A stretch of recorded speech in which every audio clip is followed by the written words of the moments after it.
Hello students, সূর্য স্যারের chemistry ক্লাসে তোমাদের সবাইকে ওয়েলকাম। তোমরা দেখছো সোমস ক্লাসরুম। এই কেমিস্ট্রি ক্লাসে বেশ কয়েকটা ভিডিওস তোমরা দেখে ফেলেছো, যেখানে রাসায়নিক বন্ধন চ্যাপ্টারটা নিয়ে আমরা চলছিলাম। অ্যান্ড ভিডিওসগুলো দেখে নিশ্চয়ই এতক্ষণ এটা ক্লিয়ার হয়ে গেছে যে সূর্য স্যারের কেমিস্ট্রি ক্লাসে কেবলমাত্র কেমিস্ট্রি জাস্ট ওই দায়সারাভাবে পড়ানো হয় না, একদম কমন সেন্সের থ্রু দিয়ে স্টেপ বাই স্টেপ লজিক্যাল এক্সপ্লানেশনের মাধ্যমে তোমার মাথায় কেমিস্ট্রিকে অত্যন্ত স্মুথভাবে প্লেস করে দেওয়া হয়।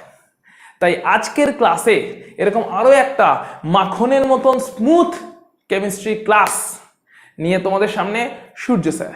কারণ সূর্য স্যার বিশ্বাস করে যে যদি একজন স্টুডেন্টের কমন সেন্সকে ট্রিগার করা যায়, তার লজিক্যাল এক্সপ্লানেটিং মাইন্ডটাকে একটু ওপেন করে দেওয়া যায়, তাহলে সে একলাই পুরো জিনিসটাকে গ্র্যাব করতে পারে, বুঝতে পারে, কনসেপচুয়ালি ডেভেলপ করতে পারে। তাকে কারোর ওপর ডিপেন্ডেন্ট হতে হয় না, সে সেলফ ডিপেন্ডেন্ট হয়ে যায়। তাই সূর্য স্যার শুধু কেমিস্ট্রি পড়ায় না, কেমিস্ট্রি শেখায় না, কেমিস্ট্রিতে সেলফ ডিপেন্ডেন্সি তৈরি করে, যাতে সূর্য স্যারের কেমিস্ট্রি ক্লাস করার পরে তুমি নিজে থেকেই বিভিন্ন চ্যাপ্টার, যেটা হয়তো ক্লাস করোনি, সেই সমস্ত চ্যাপ্টার সম্পর্কে তোমার একটা সঠিক আন্দাজ তৈরি হয়, কেমিস্ট্রি সম্পর্কে একটা ওভারঅল ধারণা তৈরি হয়ে যায়। তাই কেমিস্ট্রিতে সেলফ ডিপেন্ডেন্ট হয়ে যেতে, কারোর ডিপেন্ডেন্সি না থেকে একদম সেলফ ডিপেন্ডেন্সি নিয়ে আসার জন্য, একদম স্মুথভাবে কেমিস্ট্রিকে মাথায় বসিয়ে নেওয়ার জন্য, নিজের কমন সেন্সের থ্রু দিয়ে কেমিস্ট্রিতে একটু আগ্রহ, একটু ভালোবাসা, একটু প্যাশন তৈরি করার জন্য দেখতে থাকো সূর্য স্যারের কেমিস্ট্রি ক্লাস। আচ্ছা, এই চ্যানেলে আজকে যে ক্লাসটা নিয়ে আমরা এসেছি, যেটা নিয়ে আমাদের চলছিল, সেটা হচ্ছে রাসায়নিক বন্ধন। ঠিক আছে, যেমন তেমন বন্ধন নয়, রাসায়নিক বন্ধন। ঠিক আছে, অনেক রকমের বন্ধন আছে, রাসায়নিক বন্ধন নিয়ে আমরা কথা বলছি। এখানে কিন্তু অন্য কোনো বন্ধনের কথা বলা হচ্ছে না, ঠিক রাসায়নিক বন্ধন।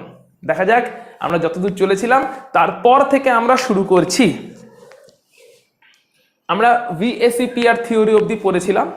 ঠিক আছে, ভিএসিপিআর থিওরির বেসিক্স ব্যাকগ্রাউন্ডগুলো দেখেছিলাম। সেখান থেকে আজকে যোজ্যতা থিওরি দেখব। ঠিক আছে, সেটা হচ্ছে তোমার ভ্যালেন্স বন্ড থিওরি, যোজ্যতা বন্ধন থিওরি, সংকরায়ন দেখব, বিভিন্ন মলিকুলের কেস স্টাডিজ করব। আজকের ক্লাস মারাত্মক ইম্পর্টেন্ট হতে চলেছে, মানে মারাত্মক ইম্পর্টেন্ট হতে চলেছে আজকের ক্লাস। তার কারণটা হচ্ছে আজকের ক্লাসে আমরা অনেকগুলো কম্পাউন্ডের কেস স্টাডি করতে চলেছি। যে কম্পাউন্ডগুলোর কেমন স্ট্রাকচার হবে, কেমন আকৃতি হবে, কেমন বন্ধন কোণ হবে, কেমন সংকরায়ন হবে, কি বলছে তার ইলেকট্রন কনফিগারেশন, কেমন করে এক্স্যাক্টলি বন্ধনটা তৈরি হচ্ছে, সেই সমস্ত কিছু আনলক হতে চলেছে আজকের ক্লাসে। তাই মন দিয়ে পুরোটা ভালো করে দেখবে। আজকের ক্লাসকে স্কিপ করা মানে তোমার কেমিস্ট্রি ফান্ডামেন্টালি স্কিপ্ট হয়ে যাবে। কি বলছে যোজ্যতা বন্ধন তত্ত্ব। সো যোজ্যতা বন্ধন তত্ত্ব ব্যাপারটা কি? ব্যাপারটা হচ্ছে যে ইংরেজি নামটা হচ্ছে valence bond theory. Valence bond theory, এই থিওরির ফান্ডামেন্টাল যেটা বলছে, একদম ফান্ডামেন্টালটা কি, যে প্রত্যেকটা পরমাণুর যোজ্যতা কক্ষে যে সমস্ত যোজক ইলেকট্রন আছে, পরমাণু আছে, সব নিস্তরিত পরমাণু আছে, পরমাণুগুলোর যোজ্যতা কক্ষ আছে। যোজ্যতা কক্ষ বলতে সর্ববহিস্থ কক্ষটাকেই মেনলি আমরা বুঝছি। যোজ্যতা কক্ষে যে সমস্ত ইলেকট্রনগুলো আছে, যাদেরকে বলে ভ্যালেন্স ইলেকট্রন বা যোজক ইলেকট্রন, সেই যোজক ইলেকট্রনগুলোর নির্দিষ্ট ইলেকট্রন বিন্যাস আছে। যে নির্দিষ্ট ইলেকট্রন বিন্যাস আমরা পরমাণুর গঠন চ্যাপ্টারে পড়েছি। তো ইলেকট্রন বিন্যাসে কিন্তু ভালো রকম গ্রিপ লাগবে আজকের ক্লাস করতে গেলে। ঠিক আছে, ইলেকট্রন বিন্যাসে যদি কারোর প্রবলেম থেকে থাকে আজকের ক্লাসে বুঝতে প্রচুর অসুবিধা হবে। সেক্ষেত্রে আমি রেকমেন্ড করব পরমাণুর গঠনে ইলেকট্রন বিন্যাসের জায়গাটা ভালো করে রিভিশন করে তারপরে আজকের ক্লাসে হাত দিতে। নির্দিষ্ট ইলেকট্রন বিন্যাস আছে, আর ওই ইলেকট্রন বিন্যাসের ভিত্তিতে পরমাণুগুলো কখনো হয়তো ইলেকট্রন গ্রহণ করছে, কখনো বর্জন করছে, কখনো তারা সমভাবে শেয়ার করছে, যাতে ওই ইলেকট্রন বিন্যাসে স্থায়িত্ব আসে। ঠিক আছে, নির্দিষ্ট ইলেকট্রন বিন্যাসটা সবসময় যে স্থায়ী ইলেকট্রন বিন্যাস সেরকম নয়, একদম যে দারুণ সুস্থিত সেরকম নয়। তাই সুস্থিত ইলেকট্রন বিন্যাস লাভের প্রচেষ্টায় ওই নির্দিষ্ট ইলেকট্রন বিন্যাস, যেটা কিনা কোনো একটা পরমাণুর যোজ্যতা কক্ষে যে যোজক ইলেকট্রনগুলো আছে তাদের মধ্যে যে নির্দিষ্ট ইলেকট্রন বিন্যাস আছে, সেই নির্দিষ্ট ইলেকট্রন বিন্যাসটা সুস্থিতি লাভের জন্য ইলেকট্রন গ্রহণ করছে বা বর্জন করছে বা সমভাবে শেয়ার করে নিচ্ছে, ব্যবহার করে নিচ্ছে। এবং এর ফলে বিভিন্ন বিভিন্ন বন্ধন তৈরি হচ্ছে। তো যেহেতু যোজ্যতা কক্ষের যোজক ইলেকট্রনের মধ্যেই ব্যাপারটা ঘটছে, অর্থাৎ যোজ্যতা কক্ষের যে সমস্ত ভেতরের কক্ষগুলো আছে সেই কক্ষগুলো থেকে কিন্তু কোনো ইলেকট্রনের আদান প্রদান ঘটছে না। ভেতরের শেল, ইনার শেল থেকে কিন্তু কোনো যোজ্যতা ইলেকট্রনের আদান প্রদান ঘটছে না। যোজ্যতা ইলেকট্রন কোন ইলেকট্রনগুলো? যেগুলো খালি যোজ্যতা কক্ষেই আছে। তাই আদান প্রদানটাও হচ্ছে কোন কক্ষগুলোতে? যোজ্যতা কক্ষগুলোতে, যোজক ইলেকট্রনগুলোর মধ্যে। ইলেকট্রন ঢুকছে বা বেরোচ্ছে বা যাই হচ্ছে না কেন সেটা যোজক ইলেকট্রনগুলোর মধ্যেই হচ্ছে, ভেতরের ইলেকট্রনগুলোতে কিন্তু কোনো প্রভাব পড়ছে না। এইভাবে এই যোজ্যতার মাধ্যমে, যোজ্যতা কক্ষের যোজক ইলেকট্রনের আদান প্রদানের মাধ্যমে, যোজ্যতা কক্ষের যোজক ইলেকট্রনের আদান প্রদান বা সমভাবে ব্যবহারের মাধ্যমে বন্ধনের যে তত্ত্বটা সেটাই হচ্ছে যোজ্যতা বন্ধন তত্ত্ব, যেটা সম্পর্কে আমরা এখন ডিটেলস স্টাডি করতে চলেছি। সো এটা একটা বেসিক আউটলাইন তোমাকে আমি দিলাম। আচ্ছা, চলে আসছি যখন বন্ধন তৈরি হচ্ছে তখন সেখানে দু রকমের বল বা ফোর্স জেনারেট হচ্ছে। ফোর্স মানে হচ্ছে বল, তাই তো? একটা হচ্ছে অ্যাট্রাকটিভ বা আকর্ষণ বল, আর একটা হচ্ছে রিপালসিভ বা বিকর্ষণ বল। ঠিক আছে, অ্যাট্রাকটিভ বা আকর্ষণ বল কাদের কাদের মধ্যে জেনারেট হচ্ছে ভালো করে দেখো। ধরলাম এটা একটি পরমাণু যার নিউক্লিয়াসটা আছে, এটা হচ্ছে নিউক্লিয়াস, অ্যান্ড এটা ধরলাম আর একটা পরমাণু, এটা হচ্ছে সেই দ্বিতীয় পরমাণুর নিউক্লিয়াস। তাহলে এটা হচ্ছে দুটো পরমাণুর নিউক্লিয়াস। ঠিক আছে, দুটো পরমাণু আছে এবং মাঝখানে যেটা লেখা আছে সেটা হচ্ছে দুটো পরমাণুরই নিউক্লিয়াস। নিউক্লিয়াস, ঠিক আছে। আর এই চারপাশে যে অরবিটটা আছে সেখানে আছে তার ইলেকট্রন ক্লাউডটা, নিউক্লিয়াসের ইলেকট্রন ক্লাউড। তার মানে এখানে আছে বেসিক্যালি ইলেকট্রন ক্লাউড, ইলেকট্রন মেঘ।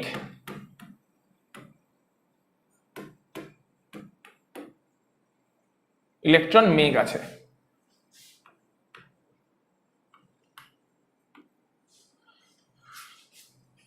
তার মানে দুটো পরমাণুর কেন্দ্রক বা একদম সেন্টারে আছে তাদের নিউক্লিয়াস, পরমাণু দুটোর কেন্দ্রকে বা সেন্টারে আছে নিউক্লিয়াস, আর চারপাশে আছে ইলেকট্রন মেঘ। কোথায় কোথায় অ্যাট্রাকশন হচ্ছে? একটি পরমাণুর নিউক্লিয়াস অন্য পরমাণুর ইলেকট্রনকে আকর্ষণ করছে। একটা পরমাণুর নিউক্লিয়াস, এটা হচ্ছে একটা পরমাণু, এটা আর একটা পরমাণু, যার নিউক্লিয়াস ইলেকট্রন দুটো করে কম্পোনেন্ট আছে। প্রত্যেকটা পরমাণুর কি কি আছে? নিউক্লিয়াস আর ইলেকট্রন দুটো করে কম্পোনেন্ট আছে। তাহলে একটা পরমাণুর নিউক্লিয়াস অন্য পরমাণুর ইলেকট্রনকে আকর্ষণ করছে, সেটা হচ্ছে আকর্ষণ বল। একটা পরমাণুর নিউক্লিয়াস অন্য পরমাণুর ইলেকট্রনকে আকর্ষণ করছে, অবশ্যই করবে। যে কোনো একটা পরমাণুর নিউক্লিয়াস অন্য পরমাণুর ইলেকট্রনকে আকর্ষণ করছে। আবার একটা পরমাণুর নিউক্লিয়াস অন্য পরমাণুর নিউক্লিয়াসকে বিকর্ষণ করছে। ঠিক আছে, তাহলে এখানে চার ধরনের আকর্ষণ বল আর বিকর্ষণ বল থাকবে। ধরলাম এটা আমরা এ পরমাণু, এটা ধরলাম বি পরমাণু। তাহলে আকর্ষণ বল কি কি আছে দেখে নেওয়া যাক। আকর্ষণ বল, দুটো পরমাণুর মধ্যে আকর্ষণ বল, একটা হচ্ছে এ পরমাণুর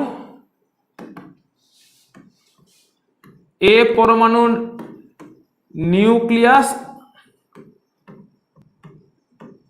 ও ইলেকট্রন মেঘের মধ্যে আকর্ষণ, নিজের পরমাণুর নিউক্লিয়াস আর নিজের পরমাণুরই ইলেকট্রন মেঘ, এদের মধ্যে আকর্ষণ আছে। এটা বি পরমাণুর জন্যও আছে, তাহলে এটাকে এ এবং বি করে দিই। এ ও বি দুটো পরমাণুরই নিউক্লিয়াস আর তাদের নিজেদের ইলেকট্রন মেঘ, এর মধ্যে আকর্ষণ আছে। আর আকর্ষণ কি আছে? এ ও বি পরমাণুর নিউক্লিয়াস ও অন্য পরমাণুর অপর পরমাণুর ইলেকট্রন মেঘ, এটা করে দিই। ও নিজ পরমাণুর ইলেকট্রন মেঘ, অপর পরমাণুর ইলেকট্রন মেঘ, এই দুটো হচ্ছে আকর্ষণ বল। এই দুটো কি? আকর্ষণ বল। একটা পরমাণুর নিউক্লিয়াস তার নিজের ইলেকট্রন মেঘকে আকর্ষণ করছে, সেই পরমাণুর নিউক্লিয়াস অন্যের ইলেকট্রন মেঘকে আকর্ষণ করছে, এই দুটো হচ্ছে আকর্ষণ বল। একটা পরমাণুর নিউক্লিয়াস তার নিজের ইলেকট্রন মেঘকেও আকর্ষণ করছে, সেই পরমাণুর নিউক্লিয়াস অন্যজনের ইলেকট্রন মেঘকেও আকর্ষণ করছে, এই দুটো হচ্ছে আকর্ষণ বল। বিকর্ষণ বল কি কি? একইভাবে বিকর্ষণ বল যেটা আছে এখানে, বিকর্ষণ বল কি কি আছে? বিকর্ষণ বল, সেটা হচ্ছে এ পরমাণুর নিউক্লিয়াস আর বি পরমাণুর নিউক্লিয়াস, দুজনের নিউক্লিয়াসের মধ্যে বিকর্ষণ আছে। এ ও বি পরমাণুর নিউক্লিয়াসদের মধ্যে বিকর্ষণ আছে, আবার এ ও বি পরমাণুর ইলেকট্রন মেঘগুলোর মধ্যেও বিকর্ষণ আছে।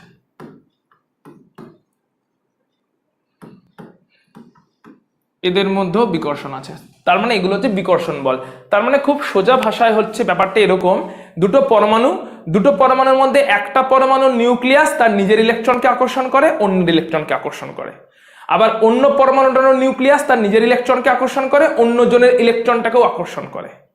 এই দুটো আকর্ষণ বল, ঠিক আছে। আবার বিকর্ষণ বলটা কিরকম, দুটো পরমাণুর নিউক্লিয়াসের নিজেদের মধ্যে বিকর্ষণ বল আছে, আবার দুটো পরমাণুর যে ইলেকট্রন ক্লাউডটা তাদের নিজেদের মধ্যেও বিকর্ষণ বল আছে। তার মানে এই দুটো হচ্ছে আকর্ষণ বল আর বিকর্ষণ বল থাকে যখনই দুটো পরমাণু একে অপরের কাছে এসে কোনো না কোনো উপায়ে সুস্থিতি ইলেকট্রন বিন্যাস লাভের জন্য বন্ধন তৈরি করার চেষ্টা করে। আকর্ষণ বলটাও থাকে, বিকর্ষণ বলটাও থাকে। এমন ভাবার কোনো কারণ নেই যে পরমাণুরা কেবলমাত্র আকর্ষণ বলের কারণেই আকৃষ্ট হয়। আকর্ষণ বলের কারণে পরমাণুরা একে অপরের প্রতি আকৃষ্ট হলেও যখনই কাছাকাছি চলে আসে তখন সেখানে বিকর্ষণ বলও কাজ করতে থাকে।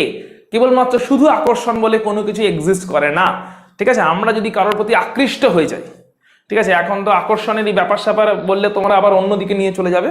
সো আকৃষ্ট যদি কারোর প্রতি হয়ে যায়, এমন না যে সেখান থেকে কোনো বিকর্ষণ আসবে না।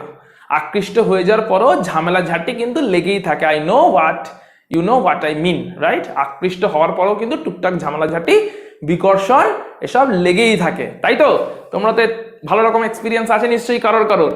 বেশ, সো আকর্ষণের সঙ্গে বিকর্ষণটাও কিন্তু একসঙ্গেই আসছে, ঠিক আছে। সুখের সঙ্গে দুঃখ যেরকম আসে, আকর্ষণের সঙ্গে বিকর্ষণও ফ্রিতেই পাওয়া যায়, ওকে।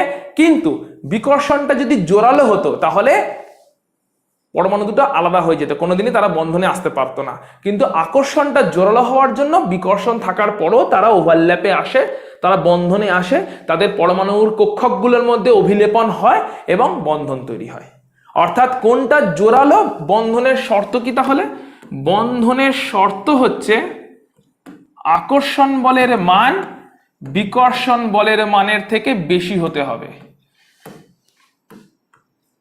মানে সোজা কথায় ঝামেলা ঝাঁটির থেকে আকর্ষণটা বেশি হতে হবে, তবে রিলেশনশিপ অ্যাফেয়ার যাই করছে না কেন সেটা টিকবে। আর ঝামেলা ঝাঁটি যদি বেশি হয় তাহলে ব্রেকআপ হয়ে যাবে। পরমাণুর জন্য অ্যাপ্লিকেবল, আমাদের জন্য অ্যাপ্লিকেবল, সবার জন্যই অ্যাপ্লিকেবল। আকর্ষণ বল বেশি হতে হবে বিকর্ষণ বলের থেকে, তবে গিয়ে বন্ধন সাস্টেন করবে, সেই বন্ধন স্থায়ী হবে। আকর্ষণ বলের মান যত বেশি হবে বন্ধনের স্থায়িত্ব তত বাড়বে। সুতরাং আমরা বলতে পারি আকর্ষণ বলটাকে তো বেশি হতেই হবে, আকর্ষণ বলটাকে তো বেশি হতেই হবে, সঙ্গে আকর্ষণ বলের মান যত বেশি হবে সেটা পরমাণুকে তত বেশি স্থায়িত্ব দেবে।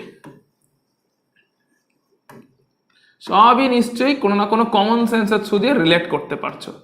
যত আকর্ষণ বেশি হবে তত সম্পর্ক স্টেবল হবে, ঠিক আছে। পরমাণু স্থায়িত্ব না, সরি, বন্ধনের স্থায়িত্ব, ঠিক আছে। পরমাণুদের মধ্যে যে সম্পর্ক তাকেই বলে বন্ধন, ঠিক আছে। এখানে পরমাণুর বন্ধনের কথা বলা হচ্ছে। আকর্ষণ বল যত বেশি হবে পরমাণুগুলোর মধ্যে বন্ধনও তত স্থায়ী হবে। তাহলে নিশ্চয়ই আকর্ষণ আর বিকর্ষণ দু রকমের বল কেমন করে কাজ করে পুরোটা ক্লিয়ার হয়ে গেছে। যদি ক্লিয়ার না হয়ে থাকে একবার জাস্ট ইমাজিন করে নাও আমার সঙ্গে, যে ধরো এখানে একটা পরমাণু আছে, কেন্দ্রক আছে একটা, ইমাজিন করো আমার সঙ্গে। তাহলে মাঝখানে আছে নিউক্লিয়াস, তাহলে একটা পরমাণুর নিউক্লিয়াস নিজের ইলেকট্রনকেও আকর্ষণ করছে, অন্যের ইলেকট্রনকেও আকর্ষণ করছে। অন্য পরমাণুর নিউক্লিয়াস নিজের ইলেকট্রনকেও আকর্ষণ করছে, অন্যের ইলেকট্রনকেও আকর্ষণ করছে। তার মানে এই দুটো হচ্ছে আকর্ষণ বল। এটাকে স্ট্রং হতে হবে কার থেকে? বিকর্ষণ বলগুলোর থেকে। কোনগুলো বিকর্ষণ বল? পরমাণুগুলোর নিউক্লিয়াসগুলো একে অপরের মধ্যে বিকর্ষণ করছে, পরমাণুগুলোর ইলেকট্রন মেঘ যেটা আছে সেটাও একে অপরের মধ্যে বিকর্ষণ করছে। তাহলে আকর্ষণ বলের থেকে যখন বিকর্ষণ বলটা বেশি হয়ে যায় তখন বন্ধন স্থায়ী হয় না, বন্ধন ভেঙে যায়, বন্ধন দুর্বল হয়ে যায়। কিন্তু যদি আকর্ষণ বলটা বেশি হয় তখনই বন্ধনটা স্থায়িত্ব পায়, ঠিক আছে। তাহলে আকর্ষণ বিকর্ষণ দু রকমের বলই এখানে কাজ করছে। সো এবার দেখে নেওয়া যাক, এই যখন বন্ধনটা হচ্ছে তখন বেসিক্যালি ওভারল্যাপ হচ্ছে। ওভারল্যাপ মানে হচ্ছে অভিলেপন। কক্ষকগুলোর মধ্যে অভিলেপন হচ্ছে, মানে একটা কক্ষকের সঙ্গে অন্য কক্ষক মিশে যাচ্ছে। অভিলেপন বলতে বুঝতে পারো মিশে যাওয়া, একদম একটা কক্ষকের সঙ্গে অন্য কক্ষক একটা মেঘের সঙ্গে অন্য ইলেকট্রন মেঘ মিশে যাচ্ছে, একটা পরমাণুর ইলেকট্রন মেঘ অন্য পরমাণুর ইলেকট্রন মেঘের সঙ্গে পুরোপুরিভাবে মিশে যাচ্ছে। যেরকম ছবিতে ক্লিয়ারলি তোমাদের দেখানো আছে, নিশ্চয়ই ছবিটা দেখলে বুঝতে পারছো, যেখানে আমরা দেখতে পাচ্ছি হাইড্রোজেনের পরমাণু আছে। তো হাইড্রোজেন পরমাণুতে কেমন ইলেকট্রন থাকে? হাইড্রোজেন পরমাণুতে থাকে আমরা জানি একটা ইলেকট্রন। যদি কনফিগারেশন ওয়াইজ যাই, 1s1 হচ্ছে এর কনফিগারেশন, তাই তো 1s1 এর বিন্যাস। অন্য আর একটা হাইড্রোজেন পরমাণুতে আর একটা ইলেকট্রন থাকে। এতদিন আমরা লুইস ডট স্ট্রাকচারের মাধ্যমে কি করতাম? লুইস ডট স্ট্রাকচারের মাধ্যমে করতাম যে একটা হাইড্রোজেন পরমাণুর যোজ্যতা কক্ষের একটা ইলেকট্রন আর অন্য হাইড্রোজেন পরমাণুর যোজ্যতা কক্ষের অন্য ইলেকট্রন, এরা যদি একে অপরের সঙ্গে সমভাবে ইলেকট্রন জোটটাকে ব্যবহার করে তখন তাদের মধ্যে তৈরি হয় সমযোজী এক বন্ধন। এইভাবে আমরা ব্যাপারটাকে পড়তাম যখন আমরা লুইস ডট স্ট্রাকচার পড়তাম, মনে করে দেখো। সো এই হাইড্রোজেন পরমাণুর যোজ্যতা কক্ষের একটা ইলেকট্রন আর অন্য হাইড্রোজেন পরমাণুর যোজ্যতা কক্ষের অন্য ইলেকট্রনটা, এরা একে অপরের সঙ্গে সমভাবে ব্যবহৃত হচ্ছে দুটো হাইড্রোজেন পরমাণুর মধ্যে। তাহলে দুটো হাইড্রোজেন পরমাণুর মধ্যে এই একটা বন্ধন জোর সমভাবে ব্যবহৃত হচ্ছে, যেটাকে আমরা বলেছিলাম একটা সমযোজী এক বন্ধন তৈরি হয়েছে।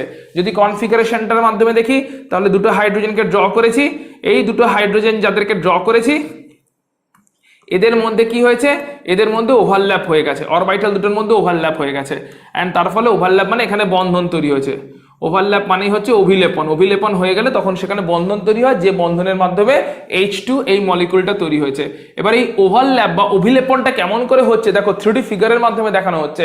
হাইড্রোজেনের 1s1 অরবিটাল, যেটা কিনা একদম গোলকাকৃতি, তাই তো? গোলকাকার, একদম পুরোপুরি গোলকের মতন।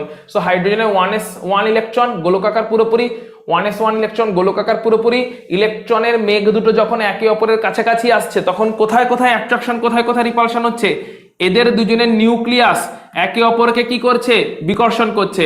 এদের দুজনের ইলেকট্রন মেঘ একে অপরকে বিকর্ষণ করছে, কিন্তু একজনের নিউক্লিয়াস অন্যজনের ইলেকট্রন মেঘকে আকর্ষণ করছে, অন্যজনের নিউক্লিয়াসও অন্যজনের ইলেকট্রন মেঘকে আকর্ষণ করছে। ঠিক আছে? তার মানে কোথায় কোথায় আকর্ষণ, কোথায় কোথায় বিকর্ষণ হচ্ছে, ব্যাপারটা নিশ্চয়ই পরিষ্কার হয়েছে। দুটো নিউক্লিয়াসের মধ্যে বিকর্ষণ হচ্ছে, দুটো ইলেকট্রন মেঘের মধ্যে বিকর্ষণ হচ্ছে, কিন্তু একজনের নিউক্লিয়াস অন্যজনের ইলেকট্রন জোরকে আকর্ষণ করছে, অন্যজনের নিউক্লিয়াসও অন্যজনের ইলেকট্রন জোরকে আকর্ষণ করছে। সেই দুটো হচ্ছে আকর্ষণ বল, এই দুটো হচ্ছে বিকর্ষণ বল। নিউক্লিয়াস নিউক্লিয়াস বিকর্ষণ হচ্ছে, ইলেকট্রন মেঘ বিকর্ষণ হচ্ছে, কিন্তু একজনের নিউক্লিয়াস অন্যজনের ইলেকট্রন মেঘকে আকর্ষণ করছে, অন্যজনের ইলেকট্রন মেঘকে আবার অন্যজনের নিউক্লিয়াসও আকর্ষণ করছে। এই আকর্ষণের ফলে দেখো নিশ্চয়ই দেখতে পাচ্ছ ওদের মধ্যে একটা অভিলেপন তৈরি হচ্ছে, কক্ষকগুলো মিশে যাচ্ছে।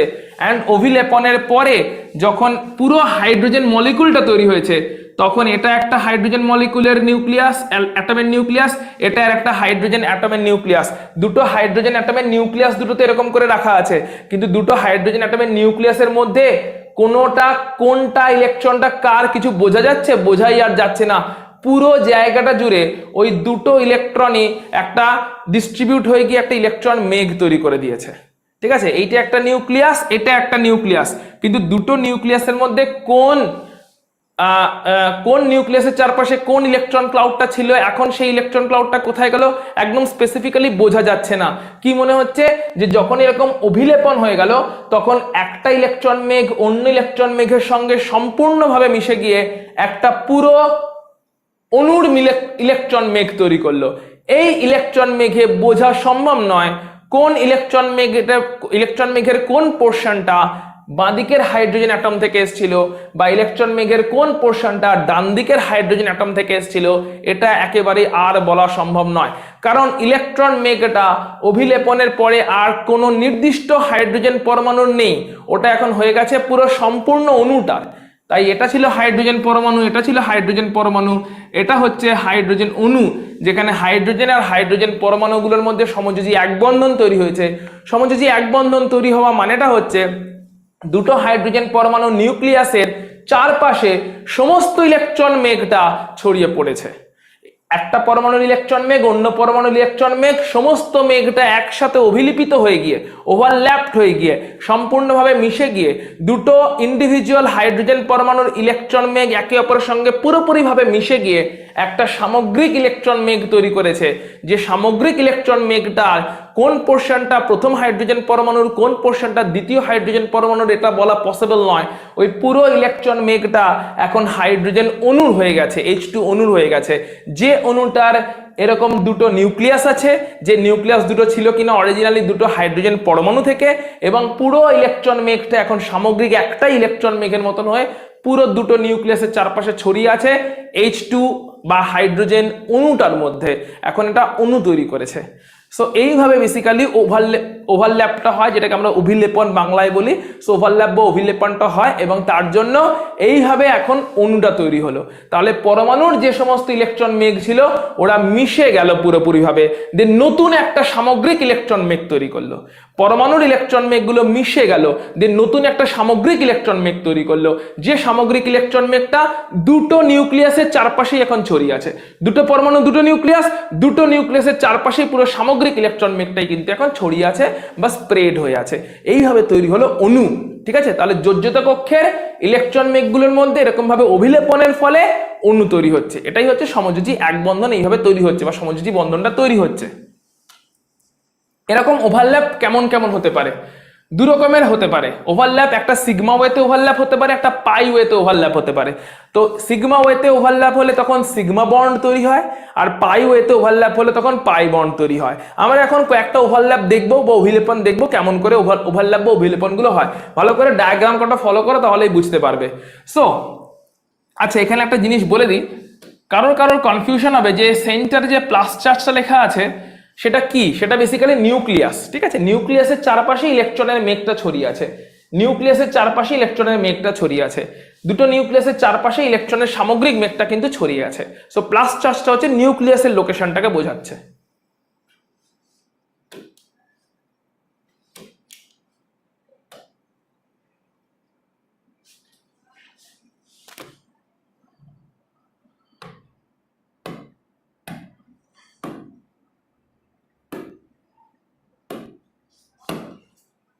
সো কেমন করে ওভারল্যাপ গুলো হতে পারে দেখছি। সো ধরলাম এটা একটা হাইড্রোজেন অ্যাটম, তার s অরবিটাল 1s অরবিটাল। ঠিক আছে, 1s অরবিটাল অফ একটা হাইড্রোজেন অ্যাটম। এটা হচ্ছে আর একটা সেকেন্ড হাইড্রোজেন অ্যাটমের 1s অরবিটাল। তাহলে 1s অরবিটাল দেখো এক্স অ্যাক্সিস বরাবর মুভ করছে। এই 1s অরবিটালটা এদিকে মুভ করছে, এই 1s অরবিটালটা এদিকে মুভ করছে, যাতে তাদের মধ্যে একটা অভিলেপন বা ওভারল্যাপ হয় এবং সেখানে তৈরি হচ্ছে হাইড্রোজেন হাইড্রোজেন বন্ডিং। ঠিক আছে, তার মানে এক্স অ্যাক্সিস বরাবর মুখোমুখি ধাক্কা লেগে অভিলেপনটা হচ্ছে। অভিলেপনের ধরনটা কি? অভিলেপনের ধরনটা হচ্ছে মুখোমুখি অভিলেপন, ফেস টু ফেস মুখোমুখি অভিলেপন হচ্ছে, মুখোমুখি অভিলেপন হচ্ছে। ঠিক আছে, আচ্ছা পরেরটাও দেখে নাও একবার। দেখো এখানেও হাইড্রোজেনের ধরলাম একটা 1s অরবিটাল, যেটা কিনা এক্স অ্যাক্সিস বরাবর মুভ করছে। এটা হচ্ছে একটা ফ্লুরিনের 2p অরবিটাল, যেটা কিনা এক্স অ্যাক্সিস বরাবর এদিকে মুভ করছে। এন্ড তার ফলে এখানেও একটা ওভারল্যাপ হচ্ছে। এই যে এই রিজিয়নটা ওভারল্যাপ জোন, এখানে ওভারল্যাপটা হয়েছে। এখানে এই রিজিয়নটা হচ্ছে ওভারল্যাপ জোন, এখানে ওভারল্যাপটা হয়েছে। এটা হচ্ছে ওভারল্যাপ জোন, তার মানে এখানেও ওভারল্যাপ বা অভিলেপন হয়েছে। ওভারল্যাপ বা অভিলেপনটা কেমন ভাবে হয়েছে? একদম ক্লিয়ারলি মুখোমুখি ওভারল্যাপ বা অভিলেপনটা হয়েছে। ঠিক আছে, মুখোমুখি হচ্ছে। কিন্তু পরেরটা দেখো, পরেরটাতে এটা একটা ফ্লুরিন অরবিটালের 2p অরবিটাল, এটা একটা ফ্লুরিনের 2p অরবিটাল। দুটো ফ্লুরিনের 2p অরবিটালেরই দুটো যে p অরবিটাল আছে তারা একে অপরের সঙ্গে মুখোমুখি ওভারল্যাপ করছে, তার ফলে এরকম ভাবে মুখোমুখি ওভারল্যাপটা হচ্ছে। সো যখন এরকম মুখোমুখি ওভারল্যাপ হয় তখন কি হয়? ওভারল্যাপের মাত্রা বা অভিলেপন মাত্রা বেশি হয়, অভিলেপন মাত্রা বেশি হয়। আর অভিলেপন মাত্রা যদি বেশি হয় তাহলে কি হয়? বন্ধন দৃঢ় হয়, দৃঢ় বন্ধন তৈরি হয়, শক্তিশালী বন্ধন তৈরি হয়। দৃঢ় বন্ধন মানে শক্তিশালী বন্ধন তৈরি হয়, এবং এইভাবে যে শক্তিশালী বন্ধনটা তৈরি হচ্ছে তাকে আমরা বলছি সিগমা বন্ডিং। শক্তিশালী বন্ধন যেটা তৈরি হয়েছে তাকে আমরা বলছি সিগমা বন্ডিং। তার মানে এস অরবিটাল হোক, এস এস অরবিটালের ওভারল্যাপ হোক, তাহলে এরকম ভাবে ওভারল্যাপটা হবে। একটা এস একটা পি অরবিটালের যদি ওভারল্যাপ হয় তাহলে এরকম ভাবে ওভারল্যাপটা হবে। দুটো পি অরবিটালে যদি ওভারল্যাপ হয় তাহলে এরকম ভাবে ওভারল্যাপটা হবে। যার মধ্যেই ওভারল্যাপ হোক না কেন, যখন দুটো অরবিটাল মুখোমুখি এসে ওভারল্যাপ করে, মুখোমুখি ওভারল্যাপ করলে অভিলেপন করলে অভিলেপনের মাত্রা বাড়বে। কেন বাড়বে? অভিলেপনটা একদম মুখোমুখি হচ্ছে, এরকম ভাবে এলো মুখোমুখি হয়ে গেল, তার মানে পুরোপুরি মিশে যাবে, পুরোপুরি ধাক্কা লেগে একটা ইলেকট্রন মেঘ অন্য ইলেকট্রনের মেঘের মধ্যে পুরো ঢুকে যাবে, তাই না? মুখোমুখি যখনই হচ্ছে তখনই ধাক্কা বেশি লাগবে, জোরালো ভাবে ধাক্কা লাগবে। যে কোনো মুখোমুখি কলিশনে জোরালো ধাক্কা লাগে, আর মুখোমুখি কলিশনে জোরালো ধাক্কা লাগে বলে একজন অন্যজনের মধ্যে পুরো ঢুকে যায়, তাই না? তো মুখোমুখি যখনই ধাক্কা লাগবে তখনই জোরালো ভাবে ধাক্কা লাগবে, একজন অন্যজনের মধ্যে পুরোপুরি ঢুকে যাবে, তার ফলে অভিলেপনের মাত্রা বাড়বে। অভিলেপনের মাত্রা যদি বেশি হয় তাহলে বন্ধন সুদৃঢ় হবে, কারণ কক্ষক দুটো একজন অন্যজনের মধ্যে পুরোপুরি ঢুকে গিয়ে পুরোপুরি ভাবে মিশে যাচ্ছে। একটা পরমাণুর কক্ষক অন্য পরমাণুর কক্ষকের মধ্যে, দুটো পরমাণুর কক্ষক একে অপরের মধ্যে পুরোপুরি ভাবে ঢুকে গিয়ে পুরোপুরি ভাবে মিশে যাচ্ছে। তার জন্য তখন যে বন্ধনটা তৈরি হচ্ছে সেখানে অভিলেপনের মাত্রা বেশি হচ্ছে এবং সেই কারণে বন্ধনটা সুদৃঢ় হচ্ছে, শক্তিশালী বন্ধন তৈরি হচ্ছে। এরকম বন্ধনকে বলা হয় সিগমা বন্ধন বা সিগমা বন্ড। কেমন করে তৈরি হয় সেটা আমরা দেখলাম ডায়াগ্রামের মাধ্যমে, যেখানে এক্স অ্যাক্সিস বরাবর দুটো পরমাণুর দুটো কক্ষক মুভ করছিল এবং তাদের মধ্যে একদম মুখোমুখি বন্ধনের ফলে অভিলেপনগুলো তৈরি হয়েছে। এইভাবে তৈরি হয়েছে সিগমা বন্ড। প্রথমটাতে তৈরি হয়েছে এস এস অরবিটাল ওভারল্যাপের ফলে সিগমা বন্ড, পরেরটাতে তৈরি হচ্ছে এস আর পি অরবিটালের ওভারল্যাপের ফলে একটা সিগমা বন্ড, 3 নম্বরটাতে তৈরি হচ্ছে দুটো পি অরবিটালের মুখোমুখি ওভারল্যাপের ফলে সিগমা বন্ড। এখন কোয়েশ্চেন আসতে পারে, স্যার মুখোমুখি বন্ধনের উপরে এত জোর দিচ্ছেন কেন? বন্ধন কি মুখোমুখি ছাড়া অন্য কোনোভাবেও কি অভিলেপনের মাধ্যমে বন্ধন তৈরি হওয়া সম্ভব? হ্যাঁ, নিশ্চয়ই সম্ভব, পাশাপাশি অভিলেপনের মাধ্যমে। সো পাশাপাশি অভিলেপন মানে দেখো ল্যাটারাল অভিলেপন বা পাশাপাশি অভিলেপন, তখন তৈরি হয় পাই বন্ড। নিশ্চয়ই দেখতে পাচ্ছ এই পি অরবিটালটা যেটা কিনা এইভাবে আছে, আর এই পি অরবিটালটা, দুটো অরবিটাল যদি পাশাপাশি মুভ হয়, ঠিক আছে, তাহলেও অভিলেপন হবে, নিশ্চয়ই হবে, কিন্তু সেটা মুখোমুখি অভিলেপনের মতন অত শক্তিশালী হবে না। সাইড ওয়াইজ ওভারল্যাপ অত শক্তিশালী হয় না। সিচুয়েশন ইমাজিন করো, একটা সিচুয়েশন দিচ্ছি। ধরো একদম মুখোমুখি দুটো গাড়ি এসে একে অপরের সঙ্গে অ্যাক্সিডেন্ট করে ফেলেছে, ধাক্কা মেরে ফেলেছে, পুরো একদম হেড অন কলিশন হয়েছে, হেড অন মুখোমুখি কলিশন হয়েছে, মুখোমুখি ধাক্কা হয়েছে। তাহলে একটা গাড়ি অন্য গাড়ির মধ্যে যতটা ভেতরে ঢুকে যাবে মারাত্মক ড্যামেজ হবে সেখানে, তাই না?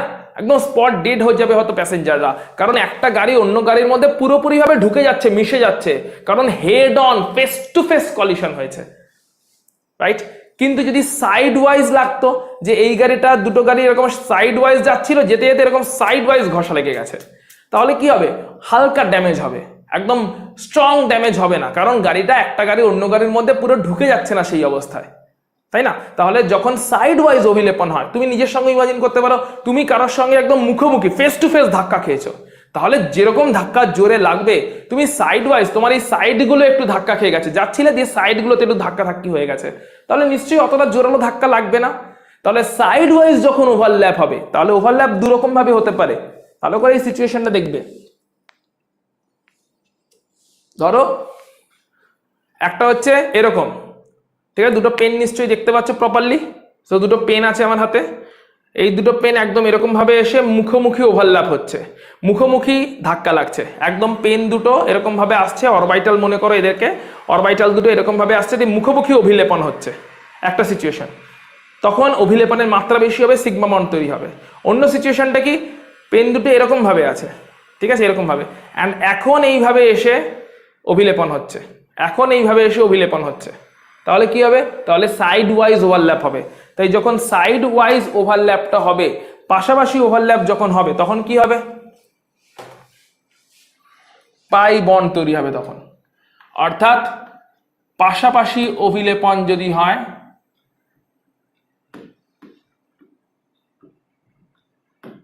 তাহলে তৈরি হয় পাই বন্ড।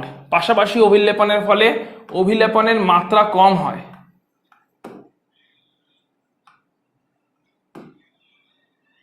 আর অভিলেপনের মাত্রা কম হওয়ার জন্য বন্ধন অতটা সুদৃঢ় হয় না, দুর্বল হয়, বন্ধন দুর্বল হয়। এরূপ বন্ধনকে বলা হয় পাই বন্ধন। আগেরটাতে বলা হবে সিগমা বন্ধন, এই বন্ধনকে বলা হয় সিগমা বন্ধন, ঠিক আছে। আগেরটা সিগমা বন্ধন ছিল, এটাকে বলবো আমরা পাই বন্ধন। তাহলে নিশ্চয়ই বোঝা গেল যে কেমন করে পাই বন্ধন বা সিগমা বন্ধন এই ব্যাপারগুলো তৈরি হচ্ছে। অর্থাৎ পাশাপাশি অভিলেপন হলো, পাশাপাশি যদি অভিলেপন হয়, অভিলেপনের মাত্রাটা উইক হয়, অভিলেপনের মাত্রাটাই কম হয়, কারণ পাশাপাশি অভিলেপনে অতটা জোরালো অভিলেপন হয় না, ঠিক আছে। পাশাপাশি অভিলেপনে কিন্তু অতটা জোরালো অভিলেপন হচ্ছে না, একদম মুখোমুখি অভিলেপনে কিন্তু অভিলেপনটা জোরালো ভাবে হচ্ছে, এবং সেই কারণে পাশাপাশি অভিলেপনের মাত্রা কম হচ্ছে, বন্ধন দুর্বল হচ্ছে, পাই বন্ড তৈরি হচ্ছে। তাহলে পাই বন্ড অবভিয়াসলি দুর্বল বন্ড, এবং সিগমা বন্ড হচ্ছে অবভিয়াসলি শক্তিশালী bond, strong bond. Sigma bond হচ্ছে স্ট্রং বন্ড, পাই বন্ড হচ্ছে উইক বন্ড, ঠিক আছে। সিগমা বন্ড যেহেতু স্ট্রং বন্ড, তাহলে সমযোজী এক বন্ধন যখন হয়, ঠিক আছে, এক বন্ধন, সমযোজী এক বন্ধন, এক বন্ধনের সময় যে একটাই বন্ড তৈরি হয় ওটা কিন্তু সিগমা বন্ধন বা সিগমা বন্ড। যখন দ্বিবন্ধন হয় তখন দুটো বন্ড তৈরি হয়, ওই দুটোর মধ্যে একটা সিগমা বন্ড থাকে, একটা পাই বন্ড থাকে। যখন সমযোজী ত্রিবন্ধন হয় তখন সেখানে একটা সিগমা বন্ড থাকে আর দুটো পাই বন্ড থাকে। এটা মনে রাখতে হবে, একটু পরে আমরা এর কেস স্টাডি দেখে নিচ্ছি কেন এরকমটা হয়। সমযোজী এক বন্ধনে, তিনটি সমযোজী বন্ধনের জন্য বললাম, সমযোজী এক বন্ধনে সিগমা বন্ড হয়, ওটাই শক্তিশালী বন্ধন। সমযোজী দ্বিবন্ধনে একটা সিগমা বন্ড একটা পাই বন্ড হয়, একটা শক্তিশালী একটা একটু দুর্বল বন্ধন। সমযোজী ত্রিবন্ধনে একটা সিগমা বন্ড আর দুটো পাই বন্ড হয়, যেখানে কিনা একটা স্ট্রং বন্ড সিগমা বন্ডটা আর বাকি দুটো পাই বন্ড তৈরি হয়েছে, ঠিক আছে, উইক বন্ধন বা পাই বন্ধন তৈরি হয়েছে। তাহলে এরকম ভাবে আমাদের বন্ধনের মাধ্যমে, ওভারল্যাপটার মাধ্যমে কেমন করে আমরা বন্ধনটা তৈরি হয় সেটা বুঝলাম। সিগমা বন্ধন, পাই বন্ধন, ঠিক আছে। সিগমা বন্ধন শক্তিশালী বন্ধন, পাই বন্ধন হচ্ছে দুর্বল বন্ধন। আচ্ছা, এবার চলে আসছি আমরা সংকরায়ন। সংকরায়ন বলতে কি বোঝানো হচ্ছে আমরা একবার দেখে নিই যে সংকরায়ন জিনিসটা কি। তাহলে সংকরায়নের ব্যাপারটা কি জিনিস, সংকরায়নটা দেখে নাও। সংকরায়ন কথাটার মানেই হচ্ছে যে কেউ না কেউ মিক্স হয়ে যাবে, ঠিক আছে, দুটো তিনটে জিনিস মিক্স হয়ে নতুন একটা কিছু তৈরি হবে, তাকেই বলা হয় সংকরায়ন, হাইব্রিড। একদম বেসিক কমন সেন্সের থ্রু দিয়ে তোমাদেরকে বলছি। সো এখানেও যখন বিভিন্ন অরবাইটালগুলো মিক্স হয়ে যাবে তখন তৈরি হবে হচ্ছে একটা সংকর অরবাইটাল বা সংকর কক্ষক। বিভিন্ন কক্ষকগুলো যখন অভিলেপনের মাধ্যমে মিক্স হয়ে যাবে তখন তৈরি হবে সংকর কক্ষক। তো এই কক্ষকের এই থিওরির মেন কথাগুলো কি, সংকরায়নের ফলে যতগুলো কক্ষক সংকরায়িত হবে, ঠিক আছে, আর সংকরায়নের ফলে যে কক্ষকগুলো তৈরি হবে তাদের একই সংখ্যা হবে। মানে যতগুলো কক্ষক সংকরায়নে যাবে আর সংকরায়নের ফলে যতগুলো কক্ষক তৈরি হবে সমসংখ্যার হবে। যতগুলো কক্ষক, যদি 4টে কক্ষক সংকরায়িত করে তাহলে সংকরায়নের পরে 4টে সংকরায়িত কক্ষক পাবো। যদি 5টা কক্ষক একে অপরের সঙ্গে মিশে সংকরায়ন করে তাহলে সংকরায়নের পরে 5টাই সংকরায়ন কক্ষক পাবো। মানে হাইব্রিডাইজেশন, এর বাংলা ইংরেজি হচ্ছে হাইব্রিডাইজেশন, হাইব্রিড, ঠিক আছে, হাইব্রিডাইজেশন বা সংকরায়ন। যতগুলো কক্ষক মিশবে অতগুলো সংকরায়নের পরেও অতগুলো কক্ষকই পাবো। হ্যাঁ, মেশার আগে পর্যন্ত শুধুমাত্র হয়তো এস কক্ষক ছিল, শুধুমাত্র হয়তো পি কক্ষক ছিল, শুধুমাত্র ডি কক্ষক ছিল, কিন্তু মেশার পরে ওর নেচার চেঞ্জ হয়ে যাবে।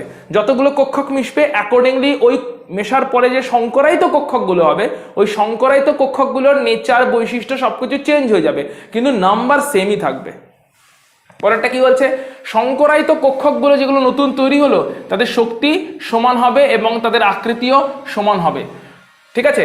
তারপরে হচ্ছে সুস্থিত বন্ধন তৈরি করার জন্য সংকরায়িত কক্ষকই অনেক বেশি কার্যকরী। মানে অ্যাটমগুলো বা পরমাণুগুলো একদম প্রথমেই তাদের বিশুদ্ধ পারমাণবিক কক্ষক নিয়ে কিন্তু ওভারল্যাপ করতে যায় না, বন্ধন তৈরি করতে যায় না। মানে ঘুম থেকে উঠেই কেউ কাজে বেরিয়ে যায় না, ঘুম থেকে উঠেই কাজে কেউ চলে যায় না। ঘুম থেকে উঠে রেডি হয়, নিজে আগে ফ্রেশ আপ হয়, ওয়ার্ম আপ করে, রেডি করে, খাবার দাবার খায়, পুরো রেডি হয়, তারপরে সবাই কাজে যায়। ব্যাপারটা হচ্ছে অনেকটা এরকমও। পরমাণুগুলো একদম ঘুম থেকে উঠেই চলো ভাই রিয়াকশন করি, বিক্রিয়া করি, চলো ওভারল্যাপ করি, না।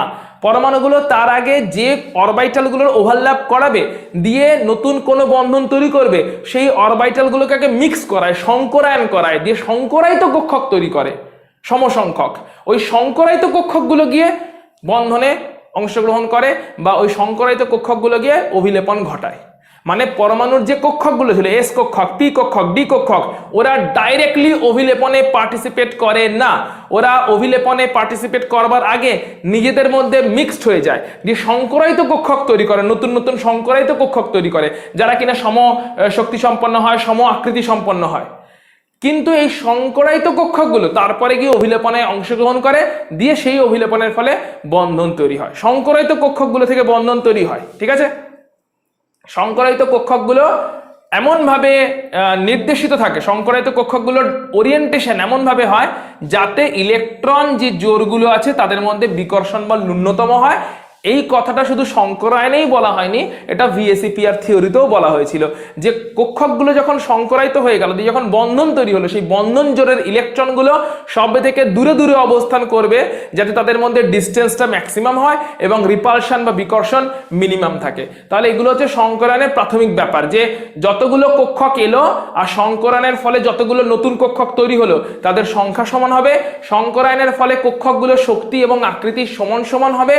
যখন সংকরায়ন হবে তার ফলেই যে বন্ধন তৈরি হবে সেটা অনেক বেশি সুস্থিত হবে, এবং সংকরায়িত কক্ষকে যে বন্ধন জোড়গুলো থাকবে বা নিঃসঙ্গ জোড়গুলো থাকবে সেই জোড়গুলোর মধ্যে বিকর্ষণ ন্যূনতম করার জন্য ওই সংকরায়িত কক্ষকের মধ্যে উপস্থিত থাকা ইলেকট্রন জোড়গুলো একে অপরের থেকে সব থেকে ম্যাক্সিমাম দূরত্বে অবস্থান করবে যাতে ওদের মধ্যে বিকর্ষণটা ন্যূনতম হয়, ঠিক আছে। আচ্ছা, কোন কক্ষকগুলো সংকরায়িত হয়? যোজন কক্ষে যেগুলো আছে, ভ্যালেন্স শেলে যে সমস্ত অরবিটাল গুলো আছে সেগুলোই সংকরায়িত হয়, সেগুলোই হাইব্রিডাইজেশন হয়। সমশক্তি সম্পন্ন অরবিটাল গুলোর মধ্যেই হাইব্রিডাইজেশনটা হয় বা সংকরায়নটা হয়। এরকম কোনো আবশ্যিক শর্ত নেই যে সংকরায়নের সময় ইলেকট্রনগুলোকে তার নিম্ন শক্তি স্তর থেকে উচ্চ শক্তি স্তর আগে যেতে হবে তারপরেই সংকরায়িত হবে, এরকম কোনো আবশ্যিক শর্ত নেই। আর অর্ধপূর্ণ কক্ষকগুলোই সংকরায়নে অংশগ্রহণ করবে এটাও আবার সবসময় সত্যি নয়। কখনো কখনো ক্ষেত্রে পূর্ণ কক্ষকও সংকরায়নে অংশগ্রহণ করে থাকে। সেগুলো হচ্ছে সংকরায়নের বেসিক ফিচার্স। আমরা ফিচার্সগুলো নিয়ে একদম ডিটেলে এক্সাম্পলসের থ্রু দিয়ে আলোচনা করছি। সো দেখো, তোমার জন্য ডায়াগ্রামে আসছে এস অরবিটাল আর পি অরবিটাল যদি এরা সংকরায়িত হয়, একটা এস একটা পি অরবিটাল যদি এরা মিক্স হয়ে যায়, তাহলে দুটো, যেহেতু একটা এস একটা পি, তাই দুটো অরবিটাল তৈরি হবে, দুটো হাইব্রিড অরবিটাল তৈরি হবে, যারা দুজনেই হবে এসপি হাইব্রিড অরবিটাল। আমরা একটা ডায়াগ্রামের থ্রু দিয়েও দেখে নিচ্ছি।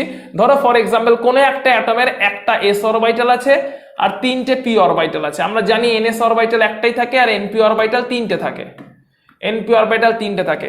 যদি সেখানে এসপি হাইব্রিডাইজেশন হয়, এসপি সংকরায়ন হয়, তাহলে সেখানে একটা এস অরবিটালের সঙ্গে একটা পি অরবিটাল মিক্স হবে, দিয়ে দুটো নতুন এসপি অরবিটাল তৈরি করবে। যেহেতু একটা এস আর একটা পি মিক্স হয়েছে, একটা এক্স আর একটা পি এর মধ্যেই হাইব্রিডাইজেশনটা হয়েছে, সংকরায়নটা হয়েছে, সেই কারণে যে দুটো নতুন কক্ষক তৈরি হবে, যে দুটো নতুন সংকরায়িত কক্ষক তৈরি হবে, তারা কিন্তু হবে কেমন? তারা হবে হাইব্রিড অরবিটাল, সমশক্তি সম্পন্ন, সম আকৃতি বিশিষ্ট সম্পন্ন। আর বাকি দুটো পি অরবিটাল আনহাইব্রিডাইজ অবস্থাতেই পড়ে থাকবে, এরা অসংকরায়িত আর এরা সংকরায়িত। তাহলে সংকরায়িত দুটো কেমন সংকরায়িত? এসপি সংকরায়িত, আর অসংকরায়িত গুলো হচ্ছে এনপি হিসেবে দুটো পড়ে আছে। ক্লিয়ারলি দেখতে পাচ্ছি একটা এনএস অরবিটাল আর তিনটে এনপি অরবিটাল থাকে যে কোনো পরমাণুর কক্ষকে। তাহলে এনএস আর এনপির মধ্যে একটা এনএস একটা এনপি, কটা? দুটো। দুটো মিলে কটা তৈরি করেছে? দুটো এসপি তৈরি করেছে। এটাও এসপি, এটাও এসপি, এটাও এখন এসপি, এটাও এখন এসপি, দুজনেই হচ্ছে ইন্ডিভিজুয়ালি এসপি এসপি করে সংকরায়িত। আর পরে আছে দুটো এনপি অরবিটাল অসংকরায়িত অবস্থায়। এখন যখন দুটোই এসপি অরবিটাল তৈরি হচ্ছে, এসপি অরবিটাল দুটোর আকৃতিও হবে সমান, শক্তিও হবে সমান। আকৃতি কেমন হবে? না তো এস এর মতন না পি এর মতন, দুজনের মাঝামাঝি একটা আকৃতি তৈরি হয়, ঠিক আছে? দুজনের মাঝামাঝি একটা আকৃতি তৈরি হয়, এই লোবগুলো আর একটু বড় হয়ে যায়, ঠিক আছে? পি এর লোবগুলো যা ডায়ামিটার তার থেকে একটু বড় হয়ে যায়। তাহলে না এস এর মতন হয় না পি এর মতন হয়। পি এর মতন এরকম ডাম্বেল শেপের পুরোপুরি হয় না, খানিকটা ডাম্বেল শেপ আছে, কিন্তু ডাম্বেলের মধ্যে একটা গোলকাকার ভাবও এসছে এস অরবিটালটা আসার জন্য। তাহলে এস অরবিটাল একটা আর পি অরবিটাল একটা, এদের মধ্যে সংকরায়ন হলে হয় এসপি সংকরায়িত দুটো অরবিটাল পাওয়া যাবে। ওই দুটো অরবিটালেরই শক্তি সমান হবে, আকৃতি সমান হবে। সেই দুটো অরবিটালের আকৃতি হবে অনেকটা এরকম, যেখানে গোলকাকার ভাবটাও আসবে আবার ডাম্বেল ভাবটাও আসবে, কারণ একটা এস আর একটা পি অরবিটালের মধ্যে সংকরায়নটা হয়েছে। ক্লিয়ার? তাহলে সংকরায়ন হলে তৈরি হচ্ছে এসপি হাইব্রিড অরবিটাল, যেখানে আমরা দেখতে পেলাম এসপি হাইব্রিড অরবিটাল তৈরি হলে দুটো আনহাইব্রিডাইজড পি অরবিটাল পড়ে থাকে। আর কি সংকরায়ন হতে পারে? একটা এস আর দুটো পি, একটা এস অরবিটাল যেটা কিনা গোলকাকার আকৃতির, আর দুটো পি অরবিটাল যারা কিনা দুটো আলাদা আলাদা অ্যাক্সিস বরাবর, এরা কিনা ডাম্বেল আকৃতির। এটা হচ্ছে ধরো পি এক্স অ্যাক্সিস, বরাবর ডাম্বেল আকৃতি, এটা ধরলাম পি ওয়াই অ্যাক্সিস বরাবর ডাম্বেল আকৃতি, তাই এটা হচ্ছে পি এক্স অরবিটাল, এটা হচ্ছে পি ওয়াই অরবিটাল, এটা হচ্ছে এস অরবিটাল। তাহলে এস অরবিটাল পি এক্স আকৃতির, P X orbital and P Y orbital. S orbital P X orbital যেখানে লোবগুলো কিনা এক্স অ্যাক্সিস বরাবর ওরিয়েন্টেড, পি ওয়াই অরবিটাল যেখানে লোবগুলো কিনা ওয়াই অ্যাক্সিস বরাবর ওরিয়েন্টেড। এরকম যদি অভিলেপন হয় তাহলে কি হাইব্রিডাইজেশন হবে? sp2 হাইব্রিডাইজেশন হবে, sp2 সংকরায়ন হবে। sp2 সংকরায়নের ফলে কটা sp2 অরবিটাল তৈরি হবে? 3টে অরবিটালের সংকরায়ন হয়েছে, তার মানে তৈরি হবে 3টে অরবিটাল। এরকম 1টা 2টো 3টে অরবিটাল তৈরি হবে, তৈরি হবে 3টে অরবিটাল। যদি আমরা একটু ns আর np এই ফরম্যাটে দেখে নিই, তাহলে একটা ns এর সঙ্গে এখন 2টো np অরবিটালের হাইব্রিডাইজেশন হয়েছে, তার ফলে হয়েছে sp2 সংকরায়ন। এখন 3টে হাইব্রিড অরবিটাল তৈরি হলো, এই 3টে হাইব্রিড অরবিটালের প্রত্যেকটাই sp2, প্রথমটাও sp2, পরেরটাও sp2, তারপরেরটাও sp2। কেন 3টে হাইব্রিড অরবিটাল তৈরি হলো? কারণ হচ্ছে 3টে হাইব্রিড অরবিটাল তৈরি হলো কারণ 3টে অরিজিনাল অ্যাটমিক অরবিটালের মধ্যে ওভারল্যাপ হয়েছে, মিক্সিং হয়েছে। 3টে অরিজিনাল অ্যাটমিক অরবিটালের মধ্যে মিক্সিং হয়েছে, sp2 ওয়েতে মিক্সিংটা হয়েছে, তার জন্য 3টে হাইব্রিড অরবিটাল তৈরি হয়েছে যারা প্রত্যেকেই sp2, যারা প্রত্যেকেই সমশক্তি সম্পন্ন, প্রত্যেকেই sp2, প্রত্যেকের সমান আকৃতি। এবং এর ফলে একটা আনহাইব্রিডাইজড বা অসংকরায়িত np পড়ে আছে। এরা হচ্ছে সংকরায়িত, 3টে সংকরায়িত অরবিটাল আর এই একটা অসংকরায়িত np অরবিটাল পড়ে আছে। ক্লিয়ার? তাহলে এরকম ভাবে সংকরায়নটা হচ্ছে এবং দেখতে লাগছে এরকম, তার আকৃতিটাও পাশে দেখানো আছে। আচ্ছা, পরেরটা দেখো কি বলছে, যখন একটা s আর 3টে p, সেটা s, এটা px x অ্যাক্সিস বরাবর লোব ওরিয়েন্টেড, এটা py y অ্যাক্সিস বরাবর লোব ওরিয়েন্টেড, এটা pz z অ্যাক্সিস বরাবর লোবটা ওরিয়েন্টেড হয়ে আছে। এর ফলে কি হয়েছে? sp3 হাইব্রিডাইজেশন হয়েছে। এখন sp3 হাইব্রিডাইজেশন হলো,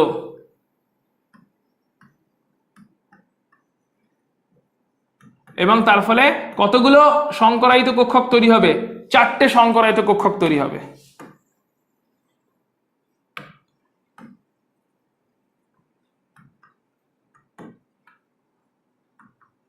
চারটে সংকরায়িত কক্ষক তৈরি হবে। যদি আমরা এটাকে একটু অরবিটাল ফরম্যাটে দেখে নিই, একটা s আছে, 3টে p অরবিটাল ছিল, যে কোনো কক্ষকেই, যে কোনো পরমাণুর মধ্যেই একটা s, একটা ns আর 3টে np অরবিটাল থাকে।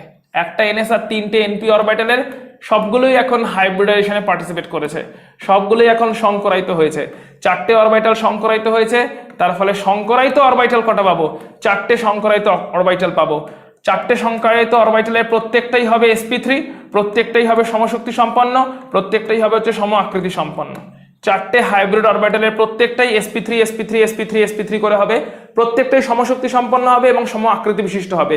যেহেতু 4টে অ্যাটমিক অরবিটাল ওভারল্যাপ করেছে, মিক্সিং হয়েছে, তার জন্য 4টে হাইব্রিড অরবিটাল আমরা এক্ষেত্রে পাবো, সংকরায়িত 4টে অরবিটাল পাবো।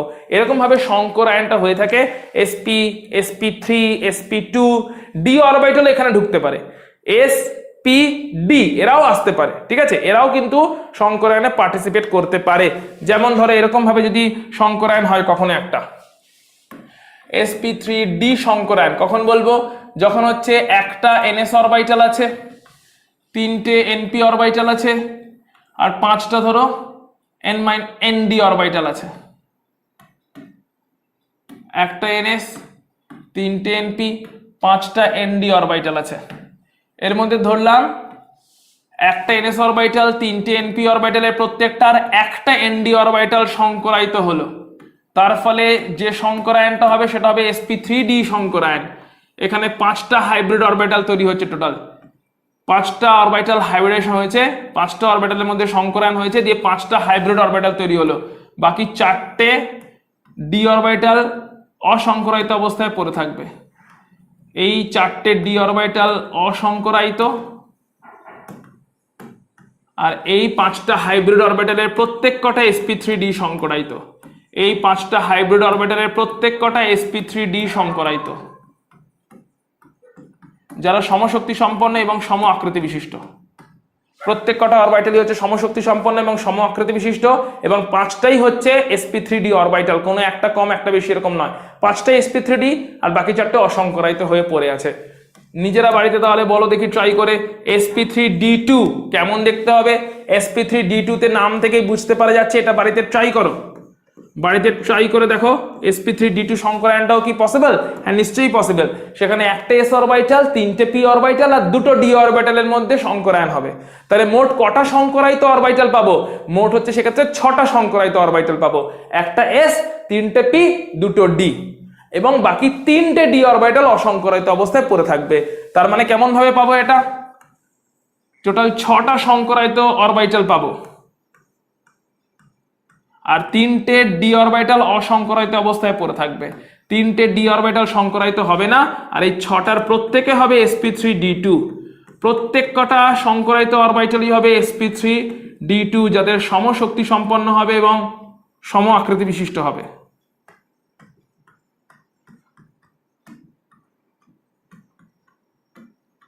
ঠিক আছে, সবকটাই হচ্ছে sp3d2 হাইব্রিড অরবিটাল তৈরি হবে, 6টা sp3d2 হাইব্রিড অরবিটাল তৈরি হবে, 3টে অসংকরায়িত d অরবিটাল পড়ে থাকবে, তখন হবে হচ্ছে sp3d2 সংকরায়ন।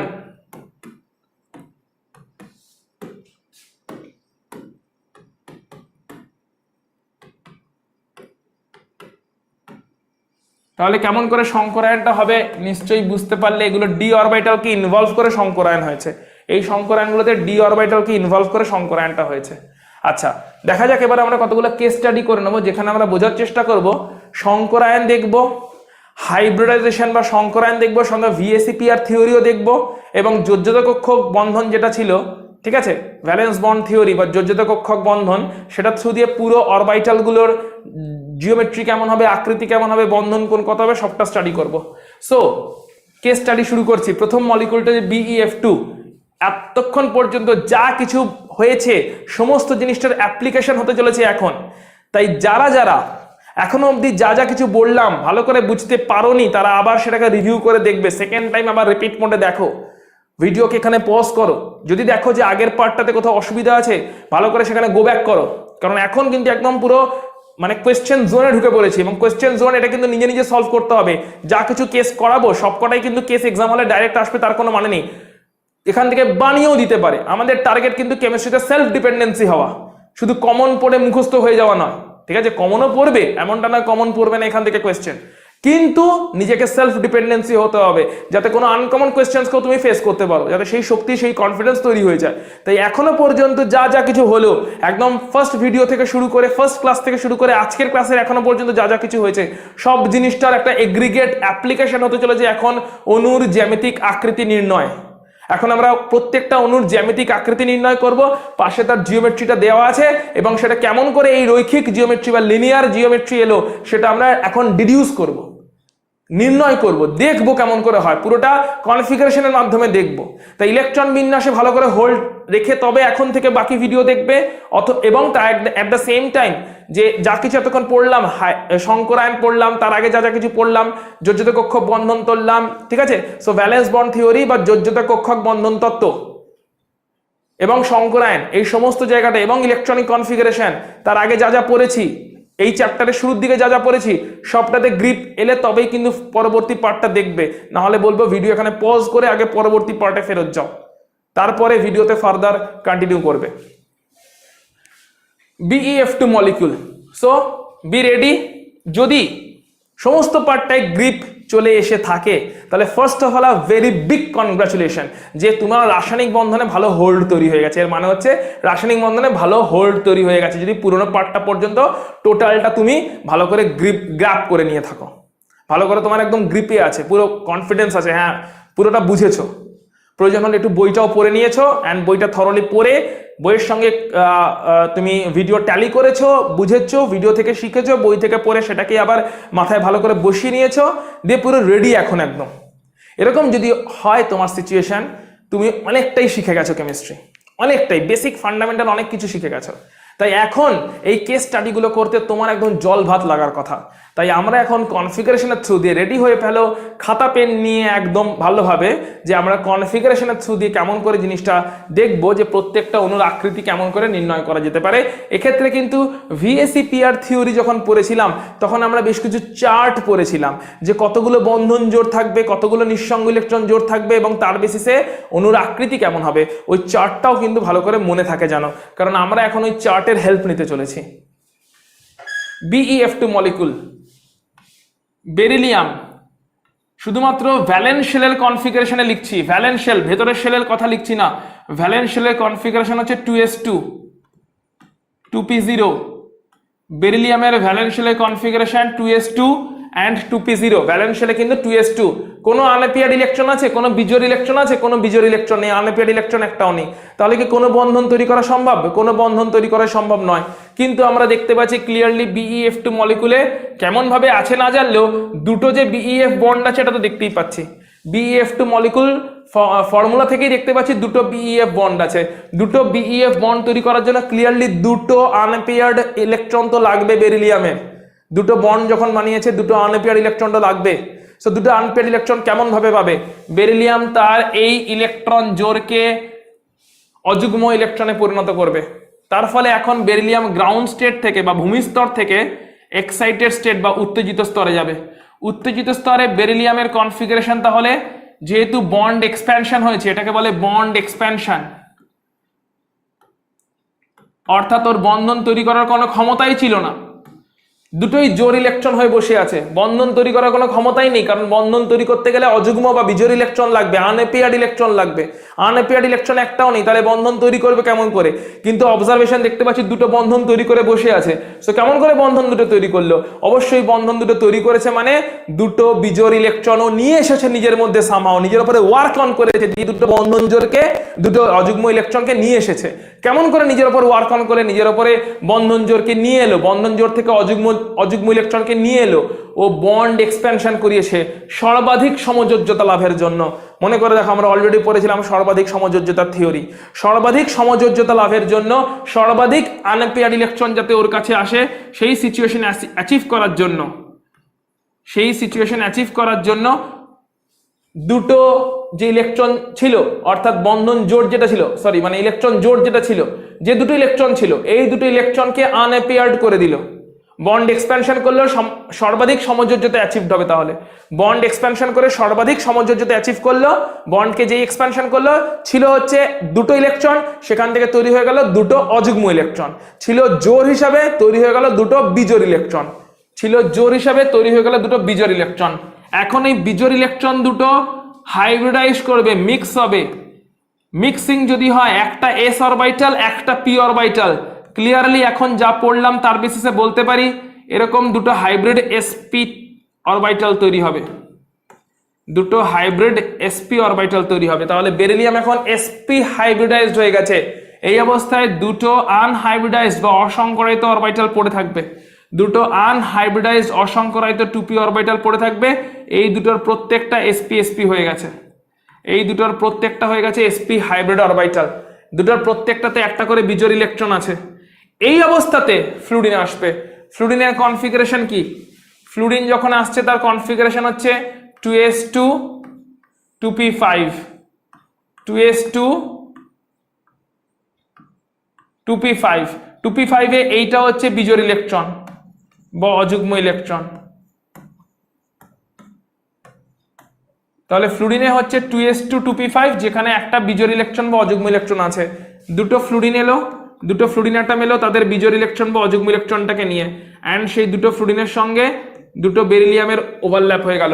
কোন কোন কক্ষকের মধ্যে ওভারল্যাপ হয়েছে? ফ্লুরিনের 2p আর বেরিলিয়ামের sp। ফ্লুরিনের ইলেকট্রনটা, অযুগ্ম ইলেকট্রনটা কোথায় আছে? 2p তে আছে, রাইট? ফ্লুরিনের অযুগ্ম ইলেকট্রনটা আছে 2p তে। তাহলে ফ্লুরিনের 2p কক্ষকের সঙ্গে বেরিলিয়ামের sp কক্ষকের ওভারল্যাপ হয়েছে। ফ্লুরিনের 2p কক্ষকে থাকা অযুগ্ম ইলেকট্রন, ফ্লুরিনের 2p কক্ষকে থাকা অযুগ্ম ইলেকট্রনের সঙ্গে বেরিলিয়ামের sp কক্ষকের অযুগ্ম ইলেকট্রনের ওভারল্যাপ হয়েছে। তার ফলে ধরলাম এই বন্ডটা তৈরি হয়েছে। একইভাবে এইদিকেও আরো একটা ওভারল্যাপ হয়েছে, তার ফলে সেকেন্ড বন্ডটা তৈরি হয়েছে। তাহলে এখন বেরিলিয়ামের ভ্যালেন্স শেলে মোট কটা বন্ধন জোড়? বন্ধন জোড় হচ্ছে দুটো বন্ধন জোড় তৈরি হয়েছে, দুটো বন্ড পেয়ার তৈরি হয়েছে, দুটো বন্ড পেয়ার দেখো ক্লিয়ারলি, একটা দুটো বন্ড পেয়ার, এই একটা বন্ড পেয়ার, একটা ইলেকট্রন বেরিলিয়ামের, একটা ইলেকট্রন ফ্লুরিনের, তাহলে এটা একটা বন্ড পেয়ার, আবার এটা একটা বন্ড পেয়ার, একটা ইলেকট্রন বেরিলিয়ামের, একটা ইলেকট্রন ফ্লুরিনের, তাহলে এটা একটা আর এটা একটা, so this is one, this is another, দুটো বন্ড পেয়ার তৈরি হয়েছে, যেখানে হাইব্রিডাইজেশন কত, হাইব্রিডাইজেশন হচ্ছে sp, ঠিক আছে। আচ্ছা এই অবস্থায় দুটো বন্ড পেয়ার তৈরি হয়েছে, তাহলে VSEPR থিওরি কি প্রেডিক্ট করে, দুটো বন্ড পেয়ার থাকলে, দুটো যদি বন্ধন জোড় থাকে, তাহলে জিওমেট্রি হবে লিনিয়ার বা রৈখিক, লিনিয়ার বা রৈখিক, যেখানে বন্ধন কোণ হবে 180 ডিগ্রি। ক্লিয়ারলি দেখতে পাওয়া যাচ্ছে বেরিলিয়াম লিনিয়ার বা রৈখিক বন্ধনে থাকবে, যেখানে বন্ধন কোণ হবে 180 ডিগ্রি, সেটা হচ্ছে রৈখিক বা linear geometry of beryllium fluoride. এইভাবে জিওমেট্রিটা আবিষ্কার হচ্ছে, মানে নির্ণয় করা হচ্ছে, সঙ্গে হাইব্রিডেশনটাও নির্ণয় করা হচ্ছে, যেখানে আমরা দেখতে পাচ্ছি sp যদি হাইব্রিডেশন হয় তাহলেও কিন্তু লিনিয়ার হচ্ছে তোমার জিওমেট্রি বা রৈখিক হচ্ছে তোমার জিওমেট্রি। sp হাইব্রিডাইজেশন হলে, ঠিক আছে, হাইব্রিডাইজেশন যদি sp হয় তাহলেও লিনিয়ার জিওমেট্রি, সেটাও কনক্লুশন।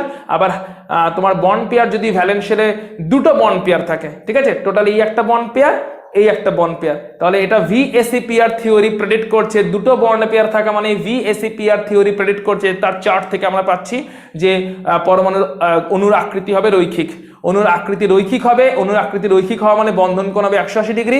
এই সেম প্রেডিকশন আমরা হাইব্রিডাইজেশনের থিওরি থেকেও পাচ্ছি। sp হাইব্রিড অরবিটাল হওয়া মানে জিওমেট্রি হবে লিনিয়ার, আবার দুটো বন্ড পেয়ার থাকা মানে জিওমেট্রি হবে লিনিয়ার, VSEPR থিওরি বলছে। এইভাবে আমরা অণুর আকৃতি রৈখিক এটা নির্ণয় করতে পারলাম, এবং এখানে বন্ধন কোণ যে 180 ডিগ্রি সেটা আমরা বলতে পারলাম। চলে যাচ্ছি পরের মলিকুলে। নিশ্চয়ই পুরো কেসটা ক্লিয়ার, দেখে নাও একবার পুরো স্ক্রিনটা ভালো করে, হোপফুলি পুরো কেসটা ক্লিয়ার। একবার পজ করে পুরোটা লেখাটা দেখে নাও যাতে মাথায় পুরোটা বসে যায়। নেক্সট মলিকুলে যাচ্ছি, খাতা পেন নিয়ে বসবে, ফটাফট কনফিগারেশন লিখতে হবে। চলো নেক্সট মলিকুল BF3। সো একইভাবে আমরা এগোবো, ফটাফট বলো বোরনের কনফিগারেশন, বোরনের কনফিগারেশন খাতা লিখে ফেলো, আমার লেখার আগে খাতা যেন লেখা হয়ে যায়। 2s2 2p1, 2s2 2p1, কটা আনপেয়ার্ড আছে, বিজোড় কটা আছে, একটা বিজোড় ইলেকট্রন, একটা বিজোড় ইলেকট্রন মানে কতগুলো বন্ধন তৈরি করার কথা, একটাই বন্ধন তৈরি করার কথা। ফর্মুলা কি বলছে, ফর্মুলা বলছে তিনটে বন্ধন তৈরি করেছে, কেমন আকৃতিতে আছে জানি না, কিন্তু তিনটে বন্ধন তৈরি করেছে, ফর্মুলা তাই বলছে। তার মানে কি করেছে, তিনটে অযুগ্ম ইলেকট্রন সামহাও তৈরি করেছে বোরন।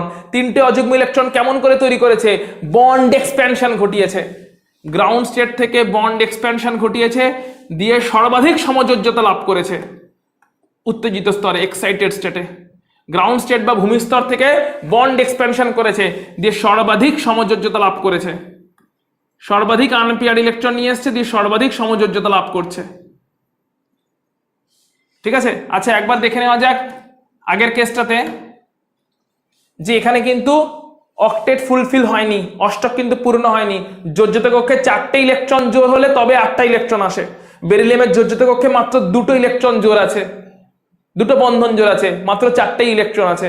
তাহলে বেরিলিয়াম ফ্লুরাইডের বন্ধন জোর কিন্তু মাত্র যোজ্যতা কক্ষে দুটো, দুটো যোজ্যতা কক্ষে যদি দুটো বন্ধন জোর হয়, যোজ্যতা কক্ষে দুটো বন্ধন জোর হওয়া মানে কি 4টে ইলেকট্রন, 4টে ইলেকট্রন মানে অষ্টক পূর্ণ হয়নি, দুটো ফাঁকা অরবিটাল এখনো প্রেজেন্ট আছে, অর্থাৎ অষ্টক কিন্তু পূর্তি ঘটেনি, ইলেকট্রন ঘাটতি আছে এখানে। একইভাবে বোরন ট্রাইফ্লুরাইড বা বোরন ফ্লুরাইড দেখে নাও, সর্বাধিক সমযোজ্যতা অর্জনের জন্য বন্ডের এক্সপ্যানশন করলো। বন্ডের এক্সপ্যানশন করা মানে যেটা নিঃসঙ্গ জোড় ছিল সেখান থেকে অযুগ্ম ইলেকট্রন বা বিজোড় ইলেকট্রন তৈরি করলো। উত্তেজিত স্তরে এখন ইলেকট্রনটা 2s অরবিটাল থেকে 2p অরবিটালে প্রমোটেড হয়ে গেল, উচ্চ শক্তি স্তরে চলে গেল নিম্ন শক্তি স্তর বা ভূমিস্তর থেকে। গ্রাউন্ড স্টেট মানে ভূমিস্তর, যখন জাস্ট ঘুম থেকে উঠেছে, এবারে এখন রিয়াকশন করতে যাবে, তার আগে এক্সাইটেড স্তরে নিজেকে নিয়ে গেল, ঠিক আছে। ঘুম থেকে ওঠাটা হচ্ছে ভূমিস্তর, অ্যাটম সবে ঘুম থেকে উঠলো, ভূমিস্তরে আছে, গ্রাউন্ড স্টেটে আছে। এরপরে সেখান থেকে যাবে হচ্ছে এক্সাইটেড স্তরে।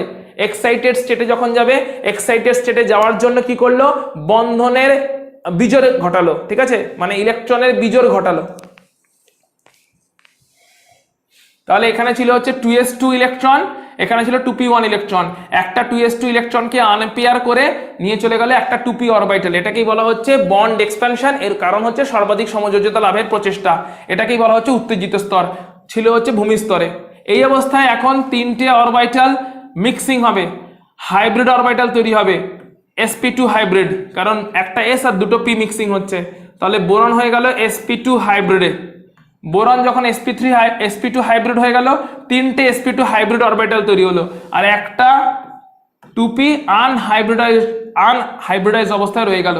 এখানেও এইটা ছিল হচ্ছে আনহাইব্রিডাইজড,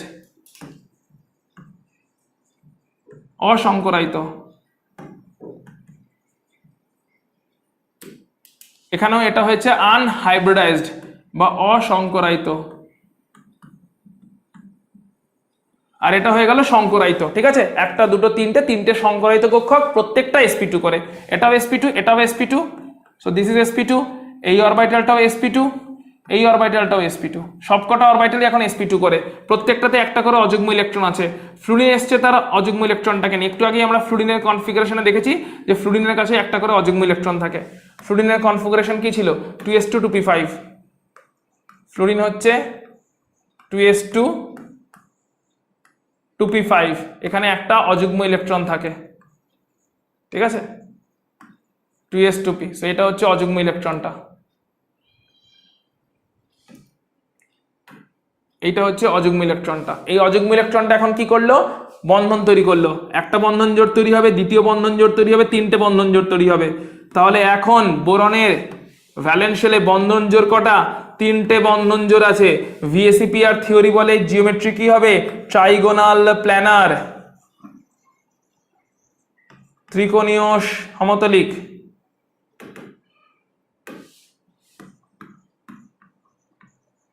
ত্রিকোণীয় সমতলিক বা ট্রাইগোনাল প্ল্যানার হবে জিওমেট্রি, এটা ভিএসিপিআর থিওরি বলছে। হাইব্রিডাইজেশন কি বলছে? একই কথাই বলছে। sp2 যদি হয় হাইব্রিডাইজেশন, তাহলে সেখান থেকেও বলতে পারি জিওমেট্রি হবে ট্রাইগোনাল প্ল্যানার বা ত্রিকোণীয় সমতলিক। কেমন হবে দেখতে? ঠিক ফ্যানের ব্লেডের মতন। ফ্যানের ব্লেডের দিকে দেখাও, মাঝখানে যে জায়গাটা ঘুরছে সেটা হচ্ছে বোরন, আর তিনটে ব্লেড যেখানে যেখানে আছে সেগুলো হচ্ছে ফ্লুরিন। ঠিক একদম ফ্যানের ব্লেডের মতন ক্লিয়ারলি দেখতে পাচ্ছ।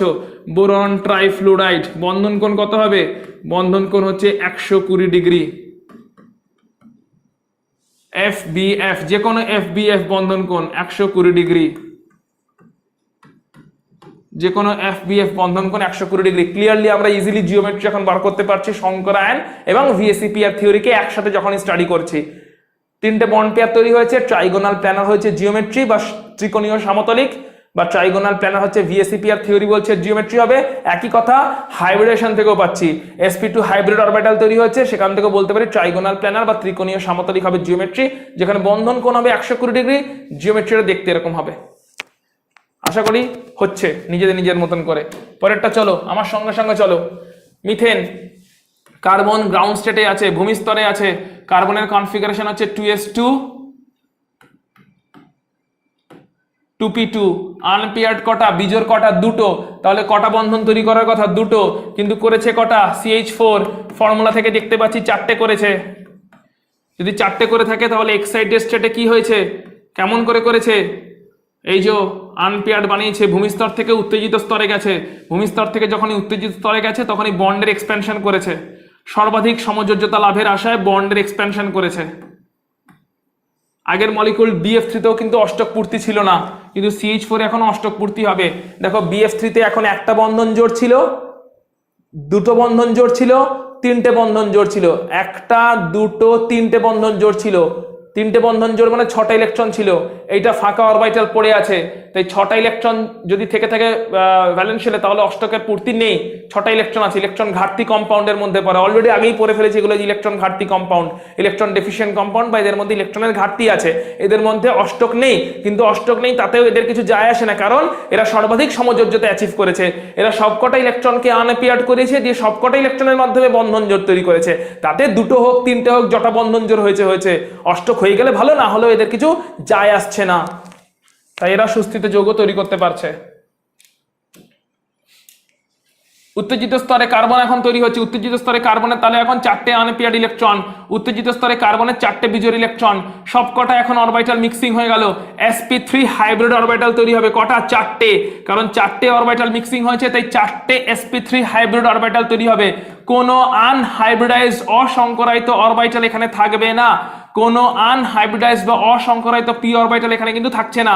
তাহলে এখানে হয়ে গেল sp3, এই sp3 এখানে আর কি হলো, তাহলে এই সবকটা sp3, এটাও sp3, এটাও sp3, এটাও sp3, এটাও sp3, সবকটা sp3 অরবিটালে একটা করে এখন অযুগ্ম ইলেকট্রন, সবকটা sp3 অরবিটালে একটা করে অযুগ্ম ইলেকট্রন। এখন হাইড্রোজেন এসছে, হাইড্রোজেনের কনফিগারেশন আমরা জানি একটাই ইলেকট্রন থাকে, ওটা বিজোড় ইলেকট্রনই থাকে 1s1। ওই হাইড্রোজেনের 1s ইলেকট্রনটা এসছে, যেটাকে আমরা ক্রস সাইন দিয়ে দেখাচ্ছি। চারটে হাইড্রোজেন এসছে, প্রত্যেকটা হাইড্রোজেনের সঙ্গে একটা করে বন্ধন জোড় তৈরি হবে। ক্লিয়ার? তাহলে কটা বন্ধন জোড়? একটা বন্ধন জোড়, দুটো বন্ধন জোড়, তিনটে বন্ধন জোড়, চারটে বন্ধন জোড়। মোট চারটে বন্ধন জোড় যদি তৈরি হয়, VSEPR থিওরির চার্ট মনে করো, জিওমেট্রি হবে চতুস্তলকীয় বা টেট্রাহেড্রাল। ইংরেজি মনে রাখতে হবে, টেট্রাহেড্রাল বা চতুস্তলকীয় জিওমেট্রি হবে। ঠিক আছে? হাইব্রিডাইজেশন কি বলছে? sp3 হাইব্রিড অরবিটালের থ্রু দিয়ে sp3 হাইব্রিডাইজেশন অ্যাচিভ হয়েছে এখানে, sp3 হাইব্রিডাইজেশন অ্যাচিভ হয়েছে এখানে। জিওমেট্রি একই কথাই বলছে, টেট্রাহেড্রাল হবে, টেট্রাহেড্রাল বা চতুস্তলকীয়। কেমন হবে দেখতে? দেখে নাও কেমন হয়েছে। চতুস্তলকীয় বা টেট্রাহেড্রাল। এই বন্ধন কোণ কত হবে? এটাকে কেমন করে আমরা ড্র করতে পারি? 2D তে ড্র করতে গেলে অনেকটা এরকম ভাবে আমরা ড্র করতে পারি, 2D তে আমরা এরকম ভাবে ড্র করতে পারি। এই বন্ধন কোণের মান হবে টেট্রাহেড্রাল জিওমেট্রিতে 109.5 ডিগ্রি। মনে রাখতে হবে বন্ধন কোণ, যে কোনো বন্ধন কোণ, এদিকের বন্ধন কোণ, ওদিকের বন্ধন কোণ, নিচের দিকের বন্ধন কোণ। ঠিক আছে? অর্থাৎ এই বন্ধন কোণ হোক বা এই বন্ধন কোণ হোক বা এই বন্ধন কোণ হোক, যে কোনো বন্ধন কোণ এখন কিন্তু কত? এখন হচ্ছে, বা এই বন্ধন কোণটাই বা হোক, যে কোনো বন্ধন কোণ 3D ডায়াগ্রামে নিশ্চয়ই বুঝতে পারছো, 3 ডাইমেনশনাল ডায়াগ্রামটাতে নিশ্চয়ই বুঝতে পারছো, যেটা 2 ডিগ্রিতে অতটা বোঝা যাচ্ছে না। তাহলে টেট্রাহেড্রাল যদি হয়, চতুস্তলকীয় যদি জিওমেট্রি হয়, VSEPR থিওরিও বলছে চারটে বন্ড পেয়ার মানে চতুস্তলকীয় জিওমেট্রি। আবার হাইব্রিডাইজেশনও বলছে sp3 হাইব্রিড অরবিটাল আছে এখানে, sp3 হাইব্রিডাইজেশন হয়েছে এখানে, তাই এখানেও টেট্রাহেড্রাল বা চতুস্তলকীয় জিওমেট্রি হবে। দেখতে অনেকটা দেখো একটা ট্রাইপড উইথ আ ক্যামেরা এরকম দেখতে, ট্রাইপড উইথ আ ক্যামেরা। কে কে এই সিমিলারিটিটা পেলে? ট্রাইপড উইথ আ ক্যামেরা, এটাই হচ্ছে টেট্রাহেড্রাল জিওমেট্রি। কমেন্ট করে জানাও যে কারা কারা টেট্রাহেড্রাল জিওমেট্রিকে রিলেট করতে পেরেছো ট্রাইপড উইথ আ ক্যামেরার সঙ্গে, কারা কারা BF3 কে রিলেট করতে পেরেছো একটা ফ্যানের ব্লেডের সঙ্গে, ফ্যান উইথ 3 ব্লেডস, একদম 120 ডিগ্রি। নিজের ফ্যানের দিকে তাকাও, বুঝতে পেরে যাবে কেমন করে BF3 মলিকুলটা থাকে। সেম জিওমেট্রি, মাঝখানে থেকে বোরন, তিনটে ব্লেডের দিকে তিনটে ফ্লুরিন অ্যাটম। সো BF3 হচ্ছে ফ্যানের ব্লেডের মতন ত্রিকোণীয় সমতলিক। চতুস্তলকীয় হচ্ছে CH4 টেট্রাহেড্রাল। ঠিক আছে? ট্রাইপড উইথ আ ক্যামেরা, যেরকম ক্যামেরা আমি এখন তোমাদের এই ভিডিওটা রেকর্ড করছি, tripod with a camera, that is a tetrahedral geometry. আমার সামনে এখন আমি টেট্রাহেড্রাল জিওমেট্রিকে দেখতে পাচ্ছি with a bond angle of 109 degree, 109.5 degree. Bond angle হচ্ছে 109.5 ডিগ্রি। তাহলে কোথায় কত বন্ড অ্যাঙ্গেল বা বন্ধন কোণ মনে রাখতে হবে। রৈখিক হলে 180 ডিগ্রি, ট্রাইগোনাল প্ল্যানার বা ত্রিকোণীয় সমতলিক 120 ডিগ্রি, ফ্যানের ব্লেডের কেসটা। ট্রাইপড উইথ আ ক্যামেরা চতুস্তলকীয়, বন্ধন কোণ হবে 109.5 ডিগ্রি। খাতায় লিখে ফেলো, নোট ডাউন করে ফেলো, চার্ট বানিয়ে ফেলো। NH3 ammonia. দেখো এটা আবার কি হয়েছে, এটা আগে থাকতে এটা হিন্ট দিচ্ছি কেমন দেখতে। দেখো ট্রাইপডের বেসটা আছে, ক্যামেরাটা নেই। শুধু কেন নেই আসছি, ভালো করে দেখো, দেখে নিশ্চয়ই ক্লিয়ারলি ফিল পাচ্ছ। ট্রাইপডটা এটা শুধু, ক্যামেরাটা নেই, মাথাটা কাটা। আগেরটার সঙ্গে দেখো মিল পেয়ে যাবে। দেখো ট্রাইপডের বেসটা আছে কিন্তু মাথাটা কাটা, ক্যামেরাটা নেই। তাহলে এই জিওমেট্রি পাওয়া যায়। বেস আছে, ট্রাইপডটা আছে, ট্রাইপডটা আছে, পুরো ট্রাইপডটা আছে, শুধু ক্যামেরা নেই। ঠিক আছে? নাম কি হবে এটার? VSEPR থিওরি থেকে মনে করো। আচ্ছা চলে আসছি অ্যামোনিয়া। সো নাইট্রোজেন ভূমিস্তরে কনফিগারেশন কি? 2s2 2p3। আনপেয়ার ইলেকট্রন কটা? বিজোড় ইলেকট্রন আছে 2s2 2p3 তে তিনটে। বন্ধন তৈরি করেছে কটা? অ্যামোনিয়া, অ্যামোনিয়া বন্ধনও তৈরি করেছে তিনটে। তাহলে তিনটে আনপেয়ার ইলেকট্রন আছে, তিনটে বন্ধনই তৈরি করেছে। এখানে কোনো উত্তেজিত হওয়ার কোনো প্রসঙ্গ নেই, কিন্তু উত্তেজিত হওয়ার প্রসঙ্গও যেরকম নেই, জায়গাও নেই, কারণ এর পাশে আর কোনো খালি জায়গা নেই যেখান থেকে এই পেয়ার্ড ইলেকট্রনটাকে আনপেয়ার্ড করবে সর্বাধিক সমযোজ্যতা অ্যাচিভ করার জন্য।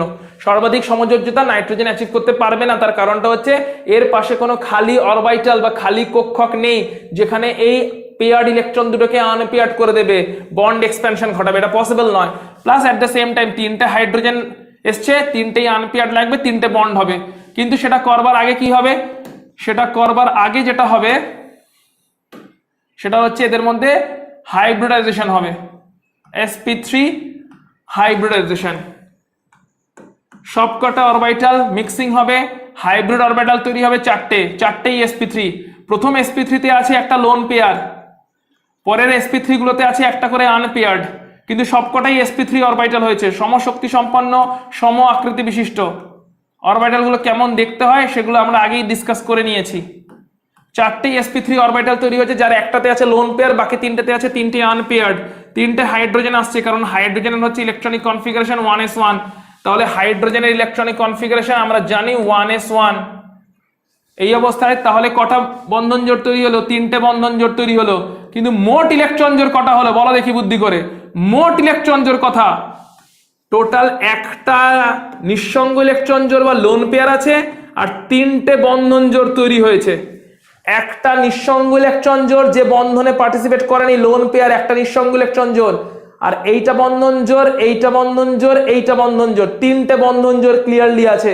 মোট ইলেকট্রন জোড় কটা আছে, মোট চারটে ইলেকট্রন জোড় আছে। চারটে ইলেকট্রন জোড় হলে জিওমেট্রি হওয়ার কথা ছিল টেট্রাহেড্রাল বা চতুস্তলকীয়, আইডিয়ালি এটা হওয়ার কথা ছিল। জিওমেট্রি আইডিয়ালি হওয়ার কথা ছিল টেট্রাহেড্রাল বা চতুস্তলকীয়, টেট্রাহেড্রাল বা চতুস্তলকীয় জিওমেট্রি হওয়ার কথা ছিল, যেরকমটা মিথেনের হয়েছিল। কিন্তু অ্যাকচুয়ালি সেটা হবে না, সেখান থেকে ডেভিয়েট করবে, কারণ চারটে ইলেকট্রন জোড় থাকলেও বন্ধন জোড় চারটে নয়, একটা নিঃসঙ্গ জোড়, তাই ডেভিয়েট করে যাবে। এখানে হবে হচ্ছে pyramidal geometry, trigonal pyramidal geometry, ত্রিকোণীয় পিরামিডাল।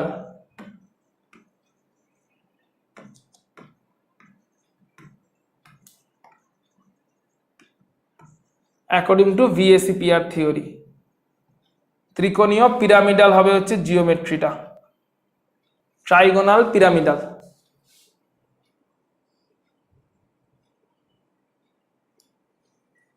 ঠিক আছে, ট্রাইগোনাল পিরামিডাল বা ত্রিকোণীয় পিরামিডই হবে জিওমেট্রি, যদিও বা হওয়ার কথা ছিল আইডিয়ালি টেট্রাহেড্রাল, বাট হবে হচ্ছে ট্রাইগোনাল পিরামিডাল বা ত্রিকোণীয় পিরামিডীয় জিওমেট্রি।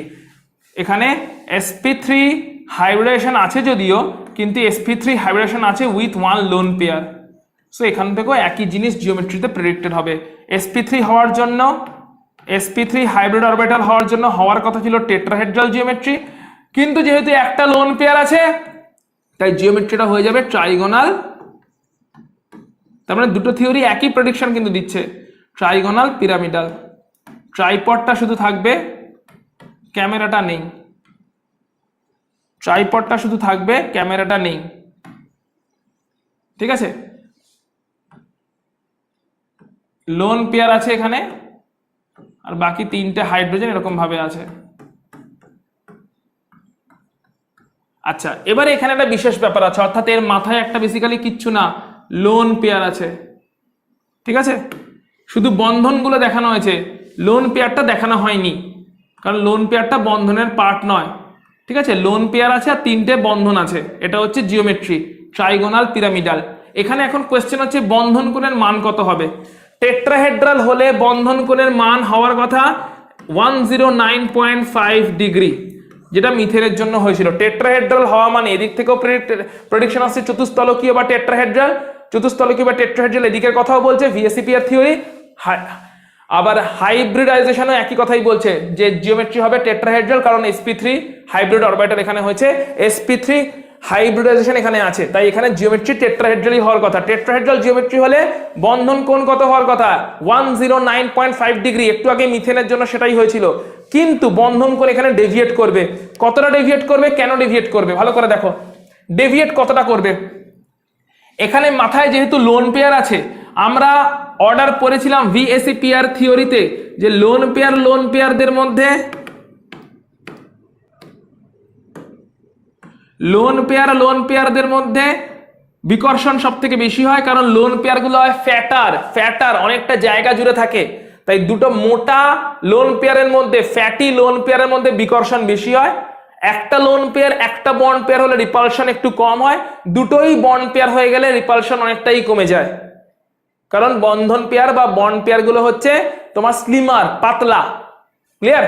তাই বিকর্ষণের ম্যাগনিটিউডটা এরকম ছিল, লোন পেয়ার বিকর্ষণ সব থেকে বেশি, তারপরে lone pair bond pair, and লাস্টে হচ্ছে বন্ড পেয়ার। লোন পেয়ার মানে নিঃসঙ্গ ইলেকট্রন জোড়, আর বন্ড পেয়ার মানে বন্ধন ইলেকট্রন জোড়। এটা ছিল আমাদের রিপালশনের ম্যাগনিটিউড।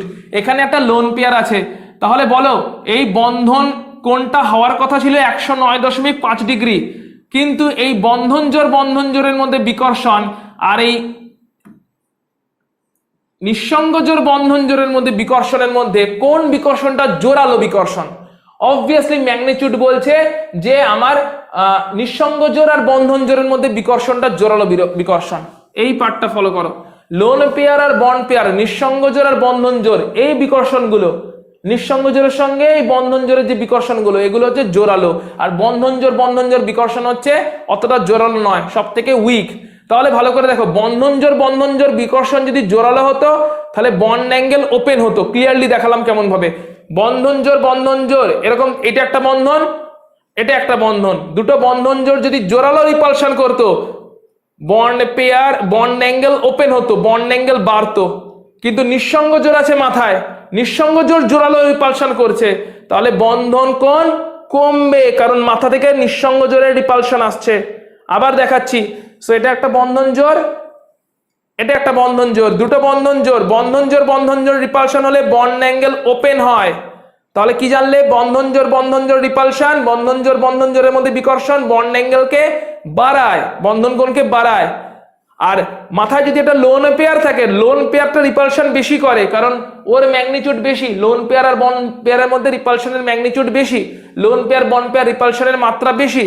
তাই মাথায় লোন পেয়ার থাকলে সে রিপালশন বেশি করবে বন্ধন জোড়গুলোর সঙ্গে।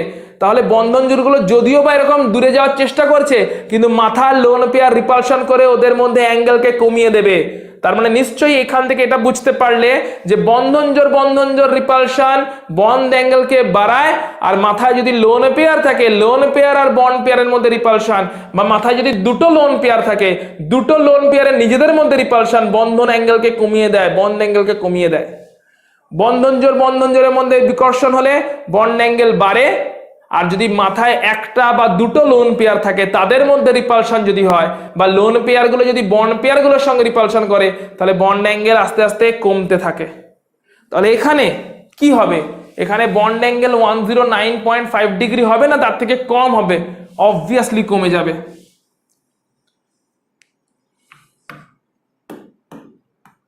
বন্ড অ্যাঙ্গেল কতটা হবে সেটা বলতে পারা যাবে না, কিন্তু এর থেকে যে কমবে এটা ক্লিয়ার কাট বলতে পারা যাবে, কারণ বন্ড অ্যাঙ্গেল এখন কমবে।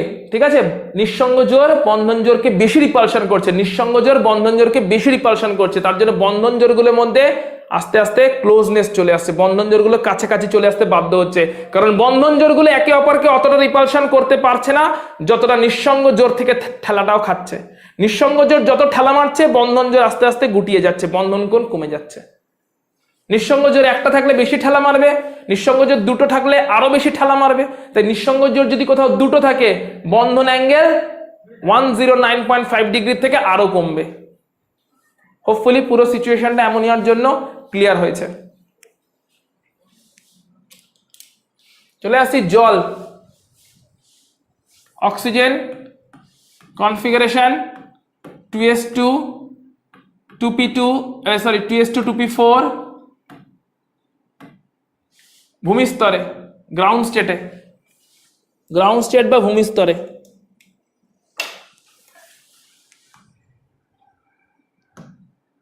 টু এস টু 2p4 হচ্ছে। আচ্ছা, এখানে দুটো আনপেয়ার্ড আছে, দুটোই বন্ধন এখানে তৈরিও হয়েছে, দুটো আনপেয়ার্ড আছে মানে দুটো বন্ধনই এখানে তৈরিও হয়েছে। আর দুটো বন্ধন যদি তৈরি হয়, ক্লিয়ারলি এখানে sp3 হাইব্রিডাইজেশন আছে,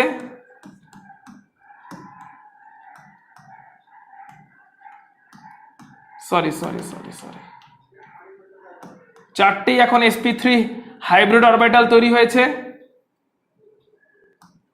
এটাও sp3, এটাও sp3, এটাও sp3, এটাও sp3, চারটেই sp3 হাইব্রিড অরবিটাল তৈরি হয়েছে, যার প্রথম sp3 তে আছে একটা লোন পেয়ার বা নিঃসঙ্গ জোড়, পরের sp3 তে আছে একটা লোন পেয়ার বা নিঃসঙ্গ জোড়, আর এই দুটো sp3 হাইব্রিড অরবিটালে আছে একটা করে আনপেয়ার্ড বা বিজোড় ইলেকট্রন, যেখানে একটা করে হাইড্রোজেন এসছে তার 1s1 ইলেকট্রনটাকে নিয়ে ক্লিয়ারলি দুটো বন্ধন জোড় তৈরি করেছে। তাহলে মোট কটা ইলেকট্রন জোড় হলো ভ্যালেন্স শেলে? যোজ্যতা কক্ষে মোট ইলেকট্রন জোড় হলো চারটে, দুটো লোন পেয়ার, দুটো বন্ড পেয়ার, মোট চারটে ইলেকট্রন জোড়। চারটে ইলেকট্রন জোড় হলে আইডিয়ালি স্ট্রাকচার হওয়ার কথা টেট্রাহেড্রাল বা চতুস্তলকীয়, বন্ধন কোণ হওয়ার কথা 109.5 ডিগ্রি, একদম ক্লিয়ারলি মিথেনের মতন। কিন্তু অ্যাকচুয়ালি কি হবে, যেহেতু দুটো লোন পেয়ার তাই দুটো বন্ড থাকবে না, দেখতে হবে কৌণিক বা বেন্ট বা অ্যাঙ্গুলার, বেন্ট স্ট্রাকচার বা কৌণিক স্ট্রাকচার হবে বা অ্যাঙ্গুলার স্ট্রাকচার হবে, কারণ দুটো বন্ধন জোড় নেই, তার জায়গায় দুটো নিঃসঙ্গ জোড় আছে, একটা নিঃসঙ্গ জোড়, দুটো নিঃসঙ্গ জোড়, এন্ড এই দুটো বন্ধন জোড় আছে মাত্র। তো দুটো বন্ধন জোড় আছে মানে দুটো বন্ধনকেই দেখতে পাবো, অন্য দুটো জায়গাতে কি আছে, টেট্রাহেড্রালের অন্য দুটো পজিশনে দুটো লোন পেয়ার রয়ে গেছে। লোন পেয়ারটাকে আমরা জ্যামিতিক আকৃতি নির্ধারণে কোথাও ডিসাইড করি না, লোন পেয়ারকে জ্যামিতিক আকৃতি নির্ধারণে কোথাও ধরা হয় না, তাই এখানে দুটো লোন পেয়ার রয়ে গেছে, তাই লোন পেয়ার থাকার জন্য এখানে কিন্তু এদেরকে ধরা হচ্ছে না জ্যামিতিক আকৃতি নির্ধারণে, খালি বন্ড পেয়ার দুটোর মধ্যেই ধরা হচ্ছে। ঠিক আছে, অর্থাৎ যদি আমরা আচ্ছা হাইব্রিডাইজেশন কি বলছে, sp3 হাইব্রিডাইজেশন হওয়ার কথা ছিল টেট্রাহেড্রাল জিওমেট্রি, কিন্তু দুটো লোন পেয়ার আছে, তাই এখান থেকে জিওমেট্রি ডেভিয়েটেড হবে এবং বেন্ট জিওমেট্রি তৈরি হবে। অর্থাৎ ভালো করে দেখো তো, এই জায়গাতে যদি দুটো লোন পেয়ার না থেকে দুটো বন্ধন জোড় থাকতো, তাহলে এটাই টেট্রাহেড্রালের মতন দেখতে হতো বা চতুস্তলকীয় দেখতে হতো, মিথেনের মতন কেস হতো। কিন্তু দুটো লোন পেয়ার আছে যাদেরকে আমরা জ্যামিতিক আকৃতি নির্ধারণে কনসিডার করছি না, খালি বন্ধন জোড় বা বন্ড পেয়ার গুলোকেই কনসিডার করছি। অবভিয়াসলি এটা বেন্ট স্ট্রাকচার হয়েছে, অ্যাঙ্গুলার স্ট্রাকচার হয়েছে। যে অ্যাঙ্গুলার স্ট্রাকচারের বন্ধন কোণ কত হবে কে বলতে পারে? এই বন্ধন কোণ 109.5 ডিগ্রি থেকে অনেকটাই কম হবে, কারণ এখানে দেখো কি কি আছে, এখানে নিঃসঙ্গ জোড় দুটোর মধ্যে নিজেদের মধ্যে একটা বিকর্ষণ আছে, নিঃসঙ্গ ইলেকট্রনের সঙ্গে বন্ধন ইলেকট্রন জোড়গুলোর একটা করে বিকর্ষণ আছে, যেগুলোর মান অনেকটাই বেশি, তাই বন্ধন জোড় ইলেকট্রন অনেক কমে যাবে, বন্ধন জোড়ের মধ্যে বিকর্ষণ অনেক কম থাকবে, বন্ধন কোণ অনেকটাই কমে যাবে। কতটা কমবে? অ্যামোনিয়ার থেকেও ফল করবে। তাহলে বন্ধন কোণে যদি অর্ডার বার করতে বলা হয়, তাহলে কি হবে বন্ধন কোণের অর্ডারটা? এমসিকিউ কোয়েশ্চেন্সের রেসপেক্টে বলছি, বন্ধন কোণের অর্ডার হবে, ভালো করে দেখো, মিথেনে 109.5 ডিগ্রি থাকবে, কারণ ওখানে আইডিয়ালি টেট্রাহেড্রাল আছে, সব বন্ধন জোড়। দেখে নি একবার মিথেন, মিথেন মিথেন মিথেন, এই যে মিথেন, এখানে সবকটাই বন্ধন জোড়, কোনো লোন পেয়ার নেই। ভালো করে মিথেনের থ্রু দিয়ে দেখাচ্ছি, যদি মিথেনের এইটা না থাকে তাহলেই দেখো অ্যামোনিয়া, ওইখানে লোন পেয়ার আছে, ঠিক আছে, তাহলেই অ্যামোনিয়া। আর যদি মিথেনের ওইটাও নেই আর ওই দিকেরটা নেই, ঠিক আছে, এই দুটোই নেই, এরকম করে দেখো, এই দুটোই নেই, তাহলে এটাই জলের মলিকুল, নিশ্চয়ই বুঝতে পারা যাচ্ছে। ঠিক আছে, দুটো বন্ধন জোড়ের জায়গাতেই এখন নিঃসঙ্গ জোড় আছে, এই দুটো বন্ধন জোড়ের জায়গাতেই নিঃসঙ্গ জোড় আছে, তাহলে এটাই এখন জলের মলিকুল হয়ে গেছে, বেন্ট বা কৌণিক স্ট্রাকচার হয়ে গেছে। আর একটা যদি না থাকে তাহলে হয়ে গেছে একদম অ্যামোনিয়ার মতন স্ট্রাকচার, ট্রাইগোনাল পিরামিডাল অ্যামোনিয়ার মতন স্ট্রাকচার।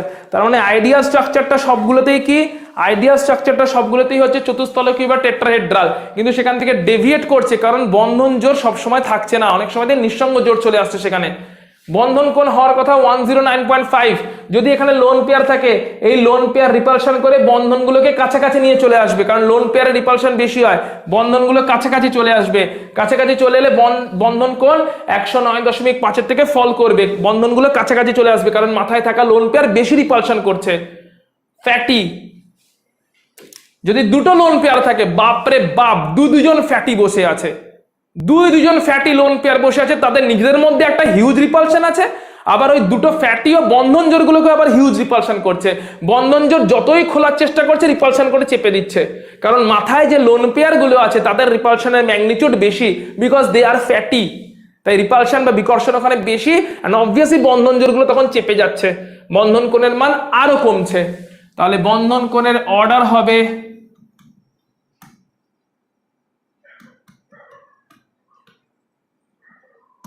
ঠিক আছে, বন্ধন কোণ সব থেকে বেশি এখানে হবে, কারণ এখানে হচ্ছে কোনো রিপালশন নেই, কোনো নিঃসঙ্গ জোড় ছিল না, একটা নিঃসঙ্গ জোড় রিপালশন এসছে, তাই বন্ধন বন্ধন রিপালশন কমে গেছে, বন্ধন অ্যাঙ্গেল কমে গেছে। দুটো নিঃসঙ্গ জোর, বেশি রিপালশন এসছে, তাই বন্ধন অ্যাঙ্গেল বা বন্ড অ্যাঙ্গেল আরো কমেছে।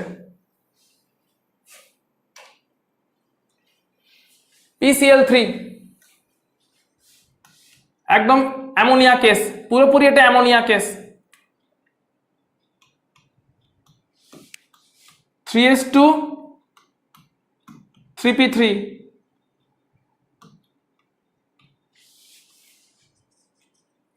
ক্লিয়ারলি তিনটে বন্ড লাগবে, তিনটে ক্লোরিনের জন্য তিনটে বন্ড লাগবে, তিনটে আনপেয়ার অলরেডি আছে। ক্লোরিনের আবার একটা ক্লোরিনের কনফিগারেশনটা কি দেখে নি।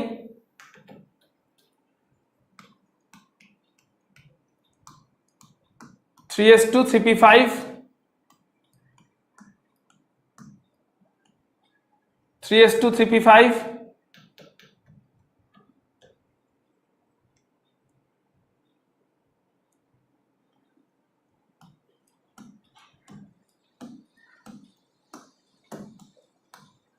তাহলে এখানেও একটা বিজোড় ইলেকট্রন আছে, গ্রাউন্ড স্টেটে ছিল, মিক্সিং হবে sp3, এক্সাইটেড স্টেটে গিয়ে বা যখন হাইব্রিডাইজেশন হয়ে যাবে sp3 বেতে হবে, এটাও sp3, এটাও sp3, এটাও sp3, এটাও sp3। একদম অ্যামোনিয়া কেস চলছে, একটা নিঃসঙ্গ জোড় থেকে যাবে, তিনটে বিজোড় ইলেকট্রন, যার সঙ্গে ক্লোরিনের তিনটে বিজোড় ইলেকট্রনের অভিলেপন হবে, তার ফলে তিনটে বন্ধন জোড় তৈরি হবে, একটা নিঃসঙ্গ জোড় রয়ে গেছে। তিনটে বন্ধন জোড় তৈরি হলে একটা নিঃসঙ্গ জোড় রয়ে গেছে। VSEPR থিওরি কি প্রেডিক্ট করবে? তিনটে বন্ধন জোড়, একটা নিঃসঙ্গ জোড়, টোটাল চারটে ইলেকট্রন জোড় ভ্যালেন্সিয়াল বা যোজ্যতা কক্ষে।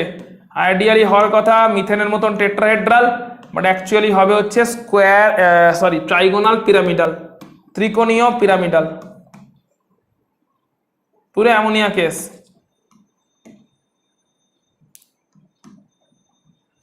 ঠিক আছে, sp3 হলে জিওমেট্রি হওয়ার কথা টেট্রাহেড্রাল, কিন্তু যেহেতু একটা লোন পেয়ার আছে, জিওমেট্রি টেট্রাহেড্রাল না হয়ে জিওমেট্রি টেট্রাহেড্রাল হওয়ার কথা ছিল। টেট্রাহেড্রাল জিওমেট্রি মানে বন্ধন অ্যাঙ্গেল 109.5 ডিগ্রি হওয়ার কথা ছিল, কিন্তু একটা লোন পেয়ার যেহেতু আছে, জিওমেট্রি ডেভিয়েট করে হবে ট্রাইগোনাল পিরামিডাল বা ত্রিকোণীয় পিরামিডাল।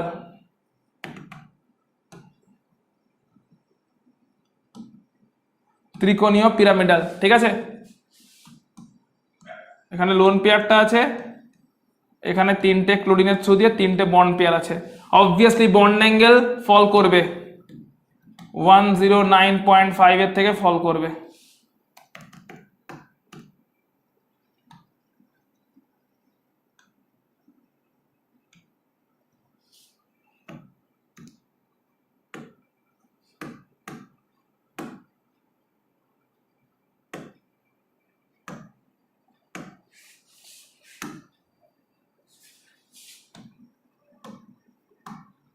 ওয়ান 109.5 ডিগ্রি থেকে ফল করবে।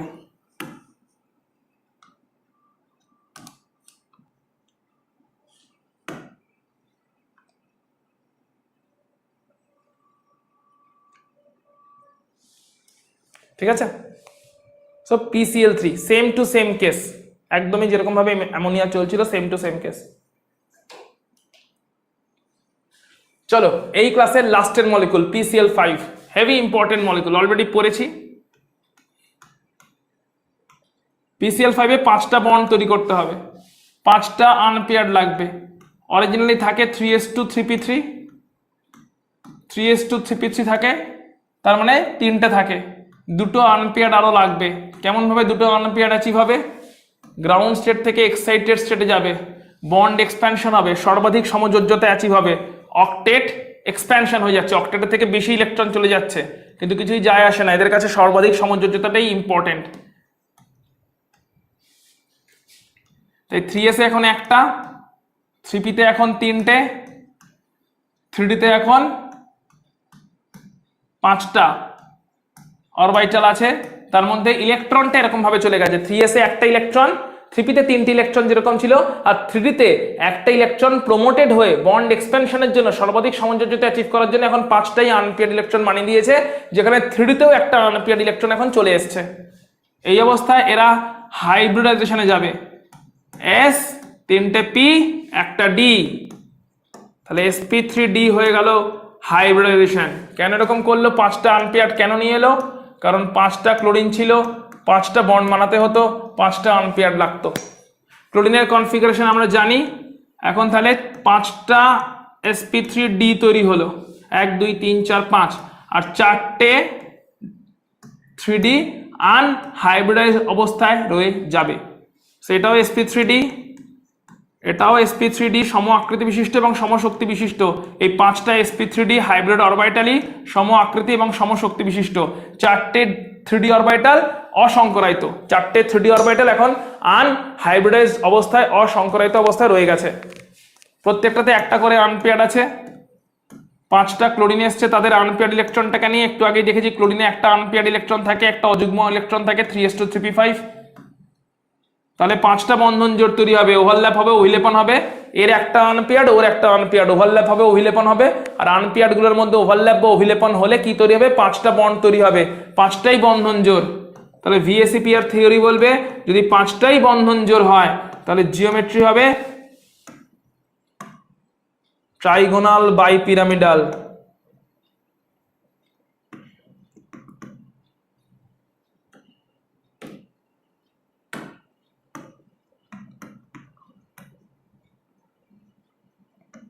ট্রাইগোনাল বাইপিরামিডাল, এটা হবে জিওমেট্রি। ঠিক আছে, এটা কি বলবে?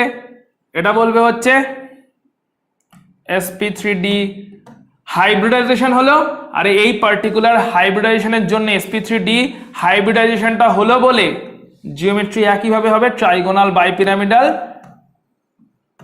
ত্রিকোণীয় দ্বিপিরামিডাল, ত্রিকোণীয় দ্বিপিরামিডীয়, ট্রাইগোনাল বাইপিরামিডাল বা ত্রিকোণীয় দ্বিপিরামিডীয়। এটা হবে হচ্ছে তোমার sp3 থেকে sp3d হাইব্রিডাইজেশন হলে সেও একই জিওমেট্রিক প্রেডিকশন দেবে। এই অবস্থায় দেখো মলিকুলটা এরকম দেখতে হয়েছে। মলিকুলটাকে যদি জিওমেট্রিক্যালি ড্র করার চেষ্টা করি অনেকটা এরকম দেখতে লাগবে।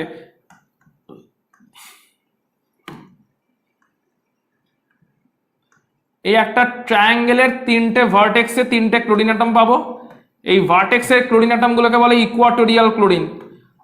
3টে ট্রায়াঙ্গেলের একই প্লেনে থাকা, ভালো করে দেখো, এইটা হচ্ছে সেই ট্রায়াঙ্গেলটা, এটা হচ্ছে ফসফরাস। ফসফরাসের 3টে, একটা ট্রায়াঙ্গেলে ফসফরাসটার সঙ্গে 3টে ক্লোরিন একটাই প্লেনের মধ্যে 3টে ভার্টেক্সে আছে একটা ট্রায়াঙ্গেলের। তাহলে ফসফরাসের সঙ্গে এটা একটা পিসিএল বন্ড, এটা একটা পিসিএল বন্ড, এটা একটা পিসিএল বন্ড। একটাই ট্রায়াঙ্গেল যেটা কিনা একটাই প্লেনে আছে, সেই প্লেনের 3টে ভার্টেক্সে আছে 3টে সিএল অ্যাটম। ওই সিএল অ্যাটম গুলোকে বলা হয় ইকুয়াটোরিয়াল, ইকুয়াটোরিয়াল ক্লোরিন অ্যাটম। আর দুটো ক্লোরিন আছে অ্যাক্সিয়ালি, অ্যাক্সিয়াল বরাবর, অ্যাক্সিসটা বরাবর দুটো ক্লোরিন অ্যাটম আছে, যেটা কিনা এই ইকুয়াটোরিয়াল প্লেনটার সঙ্গে পারপেন্ডিকুলারলি আছে। ইকুয়াটোরিয়াল প্লেনটার সঙ্গে পারপেন্ডিকুলারলি আছে দুটো ক্লোরিন অ্যাটম, এদেরকে বলা হয় অ্যাক্সিয়াল ক্লোরিন। ইকুয়াটোরিয়ালটার সঙ্গে আছে দুটো ক্লোরিন অ্যাটম পারপেন্ডিকুলারলি, এদেরকে বলা হয় অ্যাক্সিয়াল ক্লোরিন। তাহলে এখানে দু রকমের ক্লোরিন অ্যাটম দেখতে পাওয়া যায়, ইকুয়াটোরিয়াল আর অ্যাক্সিয়াল। ঠিক আছে, এই একটা প্লেন, একটা প্লেনে আছে একটা ট্রায়াঙ্গেল, ওই ট্রায়াঙ্গেলের একদম মাঝখানে আছে ফসফরাস, 3টে ভার্টেক্সে আছে ক্লোরিন। ঠিক আছে, সেন্টারে আছে ফসফরাস, এই ভার্টেক্সে একটা ক্লোরিন, ওই ভার্টেক্সে একটা ক্লোরিন, এই ভার্টেক্সে একটা ক্লোরিন। সেম প্লেনে ওই দিকের ভার্টেক্সে একটা ক্লোরিন, ওই দিকের ভার্টেক্সে একটা ক্লোরিন, আর এইখানে একটা ক্লোরিন। সেম প্লেনে তাহলে PCl3 পার্টটা হয়ে গেল, আর দুটো ক্লোরিন উপরে নিচে আছে, অ্যাক্সিয়াল পার্টটা হয়ে গেল। তাহলে ইকুয়াটোরিয়াল প্লেন আর অ্যাক্সিয়াল ক্লোরিন এদের মাঝখানে বন্ড অ্যাঙ্গেল হচ্ছে 90 ডিগ্রি। ঠিক আছে, এই বন্ড অ্যাঙ্গেলটা 90 ডিগ্রি, যদিও দেখে মনে হচ্ছে না জিওমেট্রিক্যালি। এই বন্ড অ্যাঙ্গেলটা হচ্ছে এই প্লেনটার সঙ্গে এই বন্ডটার বন্ড অ্যাঙ্গেল 90 ডিগ্রি। এই ইকুয়াটোরিয়ালে থাকা ক্লোরিনগুলোর মধ্যে বন্ড অ্যাঙ্গেল হচ্ছে 120 ডিগ্রি, আর এই অ্যাক্সিয়ালে থাকা বন্ড অ্যাঙ্গেলটা হচ্ছে 180 ডিগ্রি। তো 3 রকমের এখানে বন্ড অ্যাঙ্গেল পাওয়া যায় দেখতে। ইকুয়াটোরিয়াল প্লেনের সঙ্গে অ্যাক্সিয়ালি থাকা ক্লোরিনের বন্ড অ্যাঙ্গেল 90 ডিগ্রি, ইকুয়াটোরিয়াল প্লেনটার সঙ্গে অ্যাক্সিয়াল ক্লোরিনের বন্ড অ্যাঙ্গেল, ইকুয়াটোরিয়াল প্লেনটার সঙ্গে অ্যাক্সিয়াল ক্লোরিনের বন্ড অ্যাঙ্গেল হচ্ছে 90 ডিগ্রি। ইকুয়াটোরিয়ালে আছে একটা ফ্যানেল ব্লেডের মতন স্ট্রাকচার, ইকুয়াটোরিয়াল প্লেনটাতে আছে একটা ফ্যানেল ব্লেডের মতন স্ট্রাকচার, যার সেন্টারে আছে ফসফরাস, 3টে ভার্টেক্সে আছে 3টে সিএল, ওখানে বন্ড অ্যাঙ্গেল 120 ডিগ্রি। আর অ্যাক্সিয়াল যেটা আছে সেখানে বন্ড অ্যাঙ্গেল 180 ডিগ্রি। ফসফরাস এখানে একটা ক্লোরিন, নিচে একটা ক্লোরিন, বন্ড অ্যাঙ্গেল 180 ডিগ্রি। তাহলে 3 রকমের বন্ড অ্যাঙ্গেল এখানে দেখতে পাওয়া যাবে। ইকুয়াটোরিয়ালের সঙ্গে অ্যাক্সিয়ালটার 90 ডিগ্রি, ইকুয়াটোরিয়ালের নিজের প্লেনটাতে বন্ড অ্যাঙ্গেল 120 ডিগ্রি করে আছে, জাস্ট ফ্যানের ব্লেডটার মতন BF3 কেস। আর অ্যাক্সিয়ালে যেটা আছে, অ্যাক্সিয়াল ক্লোরিনগুলোর মধ্যে বন্ড অ্যাঙ্গেল আছে 180 ডিগ্রি, কারণ ওটা লিনিয়ারলি আছে, ঠিক আছে, অ্যাক্সিস বরাবর আছে। So this is the total bond angle study of PCl5 molecule, যেখানে ফসফরাসের covalency maximum, that is 5, PCl3 তে ফসফরাসের কোভ্যালেন্সি 3 ছিল, যেটা মিনিমাম ছিল, ঠিক আছে, যেটা ম্যাক্সিমাম ছিল না। অ্যান্ড PCl3 তে অক্টেট ফুলফিল ছিল, বাট এখানে অক্টেট এক্সপেনশন হয়ে গেছে।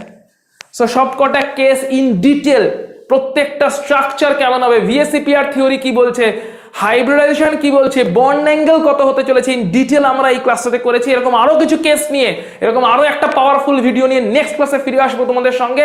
ততক্ষণ পর্যন্ত যা কিছু পড়লাম সবটা গ্রিপে নিয়ে চলে এসো, দেখতে থাকো সোমস ক্লাসরুমে chemistry class by Surya sir. চলো আজকের মতন ক্লাস এখানে শেষ করছি, দেখা হচ্ছে খুব শিগগিরই পরের ক্লাসে। Take care, tata, bye by.